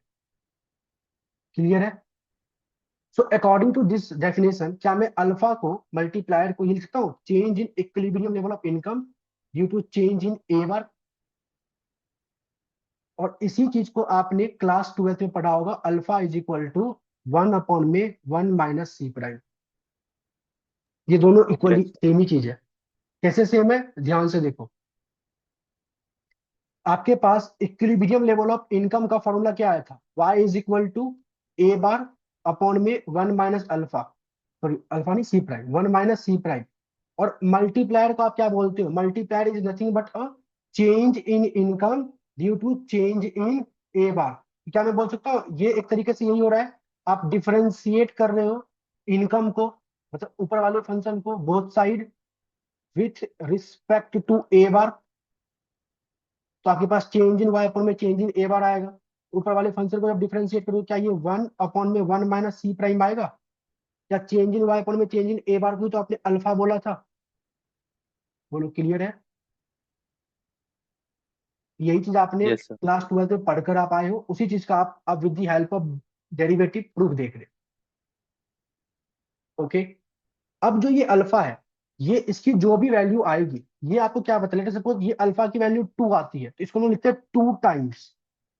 अच्छा, इसका इंटरप्रिटेशन क्या होता है? इसका इंटरप्रिटेशन होता है कि आपके अगर ऑटोनोमस कंपोनेंट में एक यूनिट से चेंज होता है तो आपका जो इनकम है, इक्विलिब्रियम लेवल ऑफ इनकम है, वो 2 टाइम्स, मतलब 2 यूनिट से चेंज करेगा।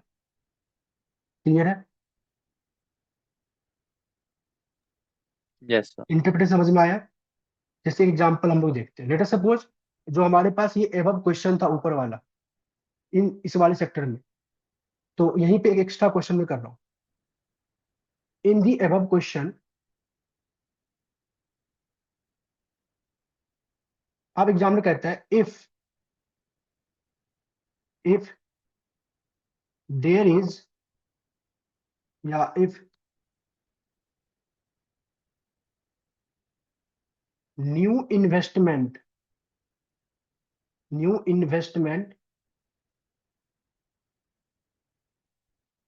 आई बार इज इक्वल टू 700, ऐसा हो जाता है, then find out multiplier and new level of output, new equilibrium level of output, new equilibrium level of output. ये आपको बोला गया बताने के लिए कि अगर आपके ऊपर वाले क्वेश्चन में ही आई बार चेंज हो जाता है, जो कि अब 700 हो गया, पहले 500 था अब 700 हो गया, तो क्या मैं बोल सकता हूं आपके एग्रीगेट एक्सपेंडिचर का ऑटोनोमस कंपोनेंट चेंज हुआ है? तो उसके वजह से आपके इक्विलिब्रियम लेवल ऑफ इनकम पे जो फर्क पड़ेगा, तो वो आपको बताना है कि new equilibrium level of output क्या होगा, और यहाँ पे मल्टीप्लायर आपका क्या होगा। ध्यान से देखते हैं, गिवन कंजम्पशन फंक्शन आपके पास क्या था, 100 प्लस में 0.5 हुआ है। पुराना वाला आपके पास इन्वेस्टमेंट क्या था, 500। नया वाला इन्वेस्टमेंट आपके पास क्या आया, 700। तो क्या मैं बोल सकता हूँ कि चेंज इन आई बार आपके पास आया है, वो आया है 200 का, एंड यस सर। जो चेंज इन ए बार आया है आपका, वो आया है 200 का। बात तो एक ही है ना? पहले आपके पास ए बार कितना निकलता, पहले आप ए बार निकालते तो पुराना वाला ये कंजम्पशन और ये वाला ऐड करते, तो आपके पास पुराना वाला ए बार आता 600। अब जो नया वाला ए बार आपके पास आएगा वो क्या आएगा, ये कंजम्पशन 800। एंड नया वाला इन्वेस्टमेंट विच इज 800, और इन दोनों का डिफरेंस क्या आ रहा है, 200। क्लियर है? मल्टीप्लायर क्या कहते हैं, अल्फा। कैसे निकालते हैं हम लोग, इसका फॉर्मूला होता है 1/(1 - c'), 1/(1 - c') कितना है, 0.5, 0. Which is 2। कहने का मतलब यहाँ पे आएगा 2 टाइम्स। पता है इससे हम लोग क्या कह सकते हैं, इससे कह सकते हैं कि अगर मेरे ऑटोनोमस कंपोनेंट में 1 यूनिट से इंक्रीमेंट आएगा, तो मेरा जो इक्विलिब्रियम लेवल ऑफ आउटपुट है उसमें 2 यूनिट से चेंज आएगा। ध्यान से देखो, वी नो डेट, अभी जो हम लोगों ने निकाला था, वी नो डेट जो आपका अल्फा है वो क्या होता है, चेंज इन वाई अपॉन में change in A bar. Alpha आपके पास आया 2, चेंज इन वाई आपको पता नहीं, निकालना है, बट चेंज इन ए बार आपको पता है 200। तो क्या मैं बोल सकता हूँ चेंज इन जो इनकम होगा वो कितना होगा, 400। निकल गया? Yes sir. तो this is your change in income, मतलब कि आपके ऑटोनोमस कंपोनेंट में चेंज होने की वजह से आपके इक्विलिब्रियम लेवल ऑफ इनकम में कितना चेंज आया है। लेकिन आपसे पेपर में क्वेश्चन क्या पूछा है कि जो new equilibrium level of output होगा वो बताओ। तो क्या मैं बोल सकता हूँ जो न्यू इनकम होगा आपका वो क्या होगा, पुराना वाला इनकम प्लस, मतलब old income plus change in income. Old income कितना था, 1200, प्लस ऑटोनोमस के चेंज होने की वजह से 400 का चेंज इसमें भी आया होगा, तो ये 1600। बोलो क्लियर है? तो आंसर आ गया न्यू इनकम का भी। इसको आप ऐसे भी निकाल सकते थे, कैसे निकालते, आपके पास ये कंजम्पशन फंक्शन गिवन था, आपको बोला new equilibrium level of output निकालने के लिए, तो let us suppose new Y, ये आपको बोला निकालने के लिए, यहाँ पे मैं शॉर्ट में निकाल रहा हूँ, आपको बोला न्यू वाई निकालने के लिए, और इक्विलिब्रियम लेवल ऑफ इनकम निकालने का फॉर्मूला होता है क्या, तो ए बार अपॉन में 1 - c'। So Y equal to A bar क्या होता है मेरा, 100 प्लस में नया वाला इन्वेस्टमेंट 700, 1 - में 0.5, इसको सॉल्व करते हैं, यहां से आपके पास आता है 1600। बोलो क्लियर है? अब यहां से जैसे यस। 1600 आ गया, तो this is your new Y. ये आपके पास न्यू वाई आ गया। अब यहां से अगर आप चेंज इन वाई निकालना चाहोगे तो कैसे निकालोगे? न्यू वाई माइनस में ओल्ड वाई, ऐसे ही चेंज निकालते हैं। न्यू वाई क्या है आपके पास? 1600। पुराना वाला वाई कितना आया था? 1200 रुपए। ये आया था, 1200। देख लो, 1200। तो आपके पास कितना आएगा चेंज इन इनकम? 400। 400। क्या मेरे पास यही आया था चेंज इन वाई? देखो ऐसे। Yes sir. तो अब आपका मर्जी है, आप दोनों में से किसी भी तरीके से सॉल्व करके आंसर निकाल सकते हो, आपका मर्जी। बाकी अल्फा जो मल्टीप्लायर है उसका इंटरप्रिटेशन वो आपको क्या बताता है, वो मैंने आपको समझाया कि आपके ऑटोनोमस कंपोनेंट में जो चेंज आएगा उसके वजह से आपके इक्विलिब्रियम लेवल ऑफ आउटपुट पे जो चेंज आएगा वही आपको बताता है अल्फा। क्लियर है? Yes Can sir. you repeat again? Again बताता हूँ। अल्फा मतलब मल्टीप्लायर आपको बताता है कि जो आपके ऑटोनोमस कंपोनेंट में अगर चेंज आता है तो उसके वजह से जो इक्विलिब्रियम लेवल ऑफ इनकम में चेंज आएगा वो बताएगा आपको अल्फा मल्टीप्लायर। मतलब कितने से चेंज आएगा वो मेरे को मल्टीप्लायर बताएगा। अगर मतलब मल्टीप्लायर मेरा ये 2 आता है, इसका ये मतलब है कि अगर आप एक यूनिट से एक को मतलब ऑटोनोमस कंपोनेंट को बढ़ाओगे तो आपका इनकम 2 यूनिट से बढ़ जाएगा। अगर यही वैल्यू अगर हमारे पास 3 रहता तो इसका इंटरप्रिटेशन क्या होता है कि अगर आप एक यूनिट से अपने ऑटोनोमस कंपोनेंट को बढ़ाओगे तो आपका इनकम 3 यूनिट से इंक्रीज कर जाएगा। क्लियर है? Yes, sir. ओके, तो this is your the interpretation of alpha. So I hope आपको अल्फा समझ में आ गया, अल्फा की डेरिवेशन समझ में आ गई होगी। तो एक कंसेप्ट इसमें आता है अल्फा के को रिलेट करके, और डेट इज रिलेशनशिप बिटवीन। ये आपने पढ़ा है क्लास 12th में, और बेसिकली ऊपर ऊपर से, relationship between multiplier and MPC. MPC क्या होता है? यही सी प्राइम को ही एमपीसी कहते हैं। तो आप क्लास 12th में करते थे there is direct relationship between MPC and multiplier. इसी चीज को हम लोग प्रूफ कर रहे हैं। ओके, आप ध्यान से देखो, एक बात बताओ, आपके पास जो y था वो कुछ इस तरीके से था, या इसको आप ऐसे लिख सकते हो, एक सेकेंड। जो अल्फा मल्टीप्लायर था वो ये था, 1 माइनस में सी प्राइम। देखो है alpha equal to 1/1 minus C prime. Yes, sir. अब मेरे को इन दोनों के बीच का रिलेशन जानना है, इन दोनों के बीच का रिलेशन जानना है, तो मैंने इसको डिफरेंशिएट कर दिया both side with respect to C prime. तो डी अल्फा अपॉन में जो डी सी प्राइम आएगा, मतलब नॉर्मल डेरिवेटिव सबको आता है, ये क्या आएगा बताओ? 1 1 माइनस सी प्राइम का स्क्वायर, एक माइनस रहेगा क्योंकि ऊपर ले जाओगे, और माइनस सी प्राइम का दोबारा करोगे तो यहाँ से -1 आएगा। तो ये आपके पास टोटल आ गया इसकी वैल्यू 1 अपॉन में 1 माइनस सी प्राइम का होल स्क्वायर। इस डेरिवेटिव में किसी को डाउट नहीं बन? No sir. सबको क्लियर है? डेरिवेटिव, फर्स्ट डेरिवेटिव क्या है with respect to C prime? मतलब ये y is equal to 1 upon में 1 माइनस एक्स है, तो dy बाई डी एक्स निकालना है, दैट्स इट। आप सभी एग्री कर सकते हो कि ये टर्म हमेशा पॉजिटिव होगा, क्योंकि 1 आपके पास पॉजिटिव है और नीचे ये स्क्वायर है तो हमेशा पॉजिटिव होगा, इरिस्पेक्टिव ऑफ सी प्राइम कुछ भी हो। और नॉर्मली भी यस। देखें तो जो आपका ये सी प्राइम है ये 0 और 1 के बीच में लाई करता है। तो 0 और 1 के बीच में लाई करता है तो 1 माइनस 0 पॉइंट समथिंग हमेशा पॉजिटिव होगा, और पॉजिटिव अपॉन पॉजिटिव हमेशा पॉजिटिव होगा। और अगर किसी फंक्शन का फर्स्ट ऑर्डर डेरिवेटिव पॉजिटिव आता है तो हम लोग क्या बोलते हैं? There is direct relationship between that two variable. तो हम लोग क्या बोलेंगे? Therefore direct relationship between alpha and C prime.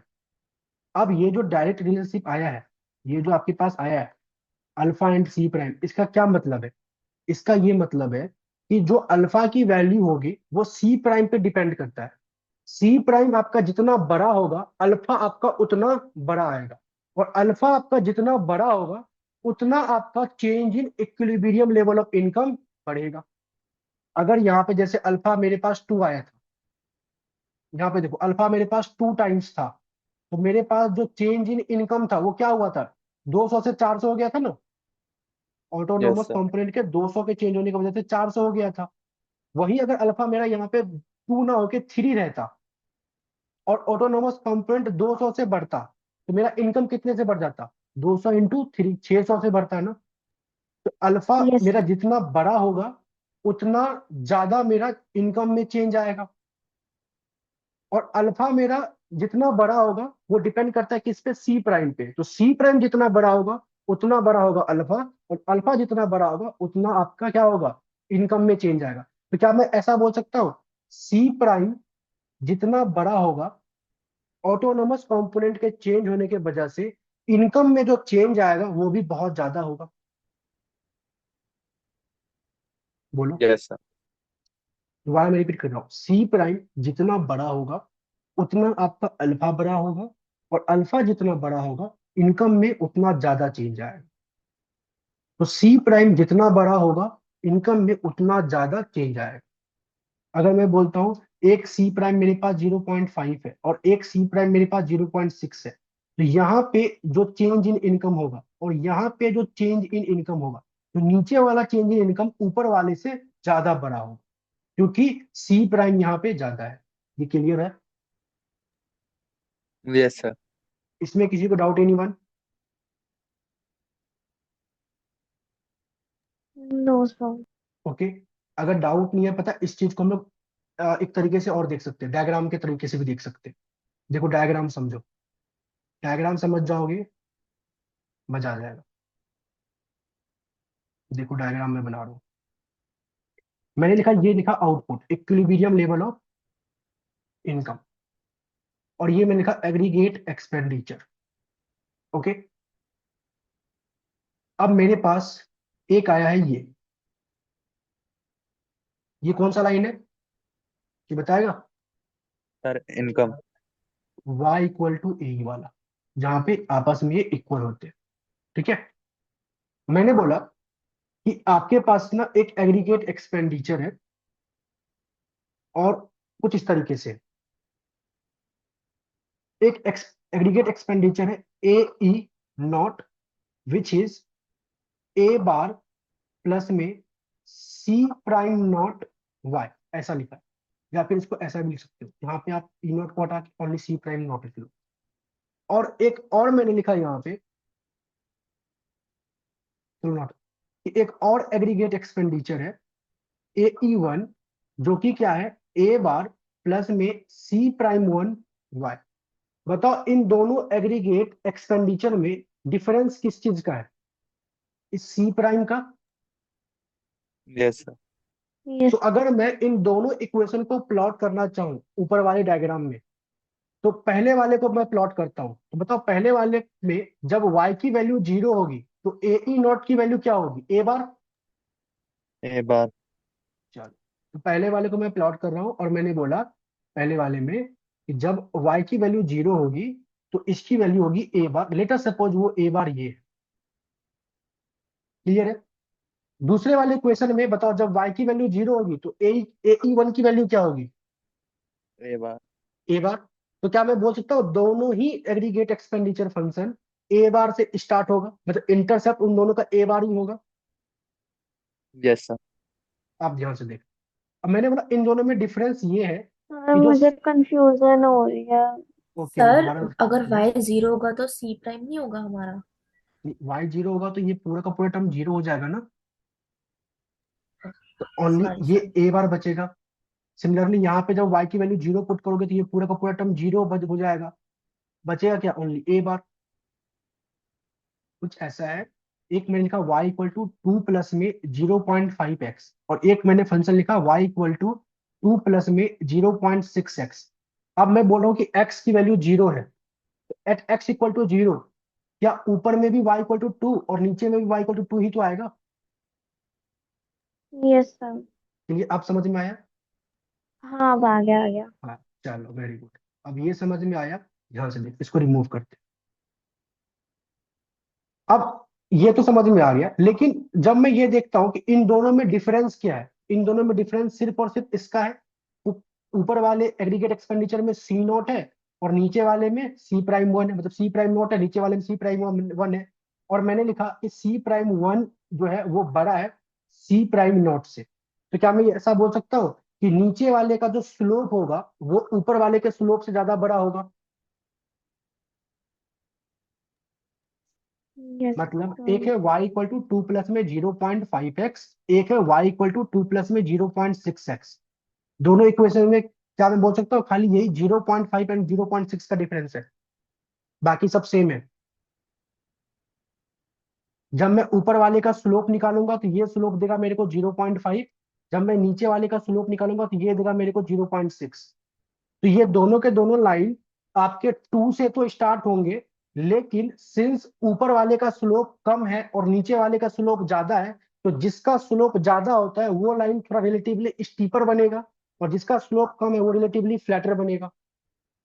Yes sir. बोलो, तो क्या मैं बोल सकता हूँ कुछ ऐसा कि एक लाइन आपका कुछ ऐसा बनेगा? मैंने बोला ये कौन सा है, तो ये आपके पास है ए बार प्लस में सी नॉट वाई, और एक लाइन स्टार्ट होगा यहीं से बट रिलेटिवली स्टीपर रहेगा, क्योंकि इसमें क्या है ए तो बार बड़ा है। प्लस स्लोप बड़ा है सी प्राइम वाई। बोलो, ये सब कुछ समझ में आ रहा है? Yes sir. यस ये रहा, दोनों के दोनों लाइन ए बार से स्टार्ट हुए, बस डिफरेंस इतना है कि एक लाइन रिलेटिवली स्टीपर है और एक फ्लैटर है। वो इसलिए डिफरेंस है ड्यू टू दिस स्लोप, एक का स्लोप छोटा है एक का स्लोप बड़ा है। क्लियर? और स्लोप किसका बड़ा है? सी प्राइम वन बड़ा है सी प्राइम नॉट छोटा है। इक्विलिब्रियम कंडीशन दोनों से कैसे आएगा, मैं इसको दूसरे कलर से चेंज करता हूँ, एक सेकंड। चल, या फिर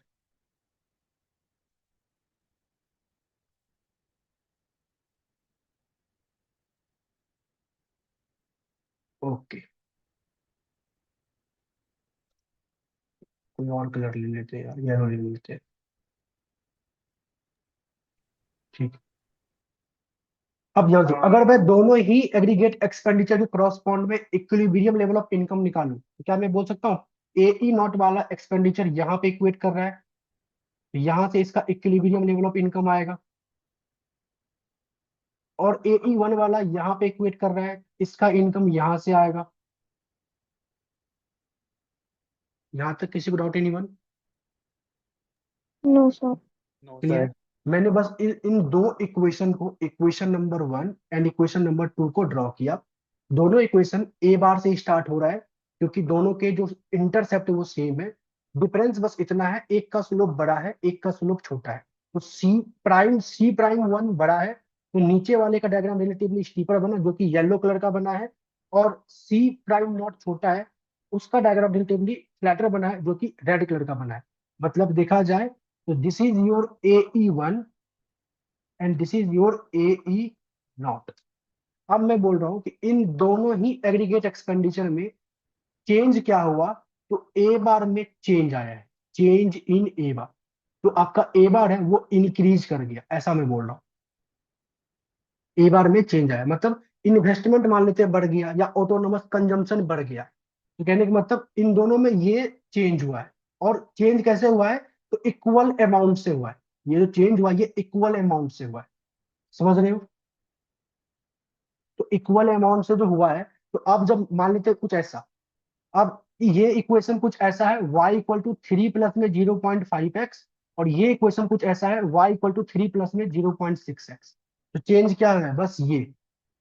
तो अब जब मैं इसी इक्वेशन को ड्रॉ करूंगा, तो क्या मैं बोल सकता हूँ at x equal to zero के ऊपर वाला इक्वेशन भी 3 से स्टार्ट होगा, and at x equal to zero नीचे वाला इक्वेशन भी 3 से स्टार्ट होगा। तो अगर मेरा ए बार में चेंज आया, क्योंकि ऑटोनोमस कंपोनेंट के चेंज होने की वजह से इक्विलिब्रियम लेवल ऑफ इनकम में चेंज आता है, और उसी को आप मल्टीप्लायर कहते हो।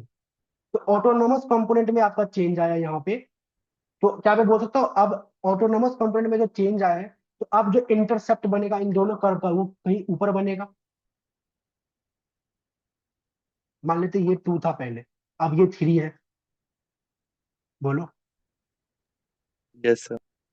लेकिन ऊपर तो इंटरसेप्ट तो ऊपर बनेगा, लेकिन जो लाइन होगी ए ई नॉट अपने पुराने के साथ पैरेलल होगा और ए ई वन अपने ए ई वन के साथ पैरेलल होगा, क्योंकि स्लोप तो सेम है, ये तो सेम है आज।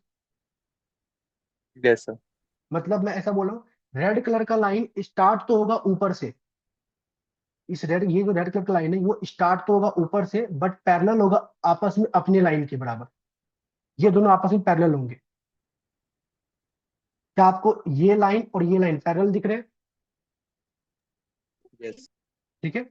सिमिलरली येलो कलर का जो लाइन है वो स्टार्ट तो होगा इस पॉइंट से, लेकिन पैरेलल होगा अपने लाइन के बराबर, अपने वाले कर्वेचर के साथ। क्या आपको ये लाइन और ये लाइन आपस में इक्वल दिख रहे हैं? यस तो सर। दोनों ही कर्व का जो इंटरसेप्ट ऊपर आया हुआ है, मतलब ये जो नया ए बार आया है, ये क्यों आया है? ड्यू टू आपके ए बार में चेंज आया। क्लियर? यस। बाकी के सब चीज सेम है। तो अब देखते हैं मैं इनकम में क्या चेंज आ रहा है। जिसका स्लोप कम था सी नॉट वाला, उससे जो इनकम आया है वो ये है, equilibrium yes level of sir. Income, जिसको आप वाई नॉट डैश कह सकते हो। और जिसका स्लोप ज्यादा था उससे इक्विलिब्रियम कंडीशन ये आया है, जिसको वाई वन डैश आप कह सकते हो। आप ध्यान से देखो, वाई नॉट से ये, this is your change in Y naught वाला इनकम, और वाई वन से ये, this is your change in Y one वाला इनकम। बताओ, चेंज इन वाई नॉट और चेंज इन वाई वन में बड़ा कौन सा दिख रहा है आपको? मैग्नीट्यूड किसका बड़ा है? सर Y1 का। वाई वन का बाय है। बाय। और वाई वन का बड़ा है, इसका मतलब क्या है? और वाई वन किस वाले स्लोप के क्रॉसपोंड में डायग्राम में? सी प्राइम नॉट के या सी प्राइम वन के? सी प्राइम वन सर सी के, प्राइम वन। C क्योंकि सी प्राइम देखो वन। Yellow, prime. क्योंकि येलो कलर में सी प्राइम वन है। तो क्या हम लोग इस डायग्राम से ये प्रूफ कर पा रहे हैं कि जितना बड़ा आपका सी प्राइम होगा, आपके इक्विलिब्रियम लेवल ऑफ इनकम में जो चेंज आएगा due to change in autonomous component, वो उतना ज्यादा आएगा। Yes sir. This is the yes sir. Diagrammatically proof जो मैंने अभी आप लोगों को ऊपर में बताया था। क्लियर है सभी को? Yes sir. तो यही चीजें मैंने आपको बस बताया। तो हर चीज को आप डायग्राम में शो कर सकते हो, बशर्ते कि आपको वो कंसेप्ट आना चाहिए, एंड उस कंसेप्ट को डायग्राम में कैसे शो करना है वो आपको आना चाहिए। जितना अच्छा डायग्राम बनाओगे उतना मजा आने वाला। और डायग्राम तो भर के है आपके सिलेबस में। तो डायग्राम इसी टाइप का डायग्राम, फलसफी फॉर्म का डायग्राम नहीं है, बेसिक कंसेप्ट वाला डायग्राम। ये सब बेसिक कंसेप्ट का डायग्राम है, जहाँ पे आपको बस स्लोप का नॉलेज आना चाहिए, इंटरसेप्ट का नॉलेज आना चाहिए, नॉर्मल जो आप क्लास 8 9 में ड्रॉ करते थे लाइन वगैरह, बस वो। क्लियर? तो एक तरीके से देखा जाए तो ये आपके पास जो आया है, ये आया है ए बार डैश प्लस में C naught Y, which is nothing but A E naught का डैश। और ये जो ऊपर वाला है वो क्या है? ए बार डैश प्लस में C one Y, which is A E one dash, मतलब नया वाला, कुछ इस तरीके से।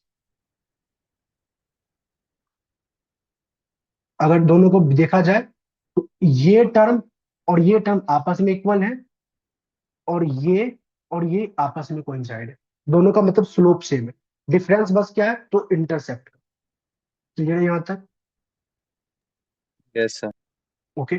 सो अभी हम लोगों ने टू सेक्टर इकोनॉमी मॉडल को स्टार्ट किया, और this is the end of two sector economy model. आपको इतना ही आपने क्लास 12 में पढ़ा था, बट इस तरीके से नहीं पढ़ा होगा डैम सी।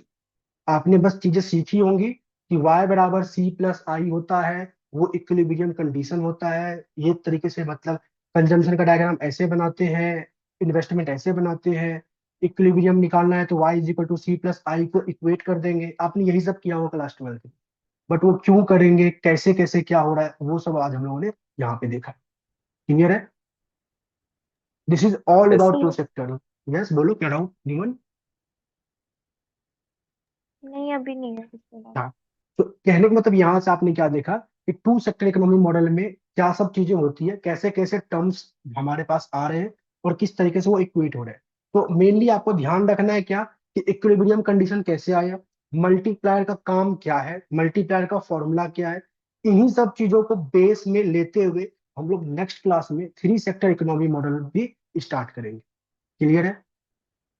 कोई doubt yes anyone? Sir. Yes sir. चलिए, तो नेक्स्ट क्लास में हम लोग इसी से थोड़ा आगे बढ़ते हैं। एंड किसी को कोई भी डाउट हो इसको रिलेट करके आप मुझसे पूछ सकते हैं। आज की क्लास में लोग इतना ही करने वाले हैं। मैं रिकॉर्डिंग को पॉज कर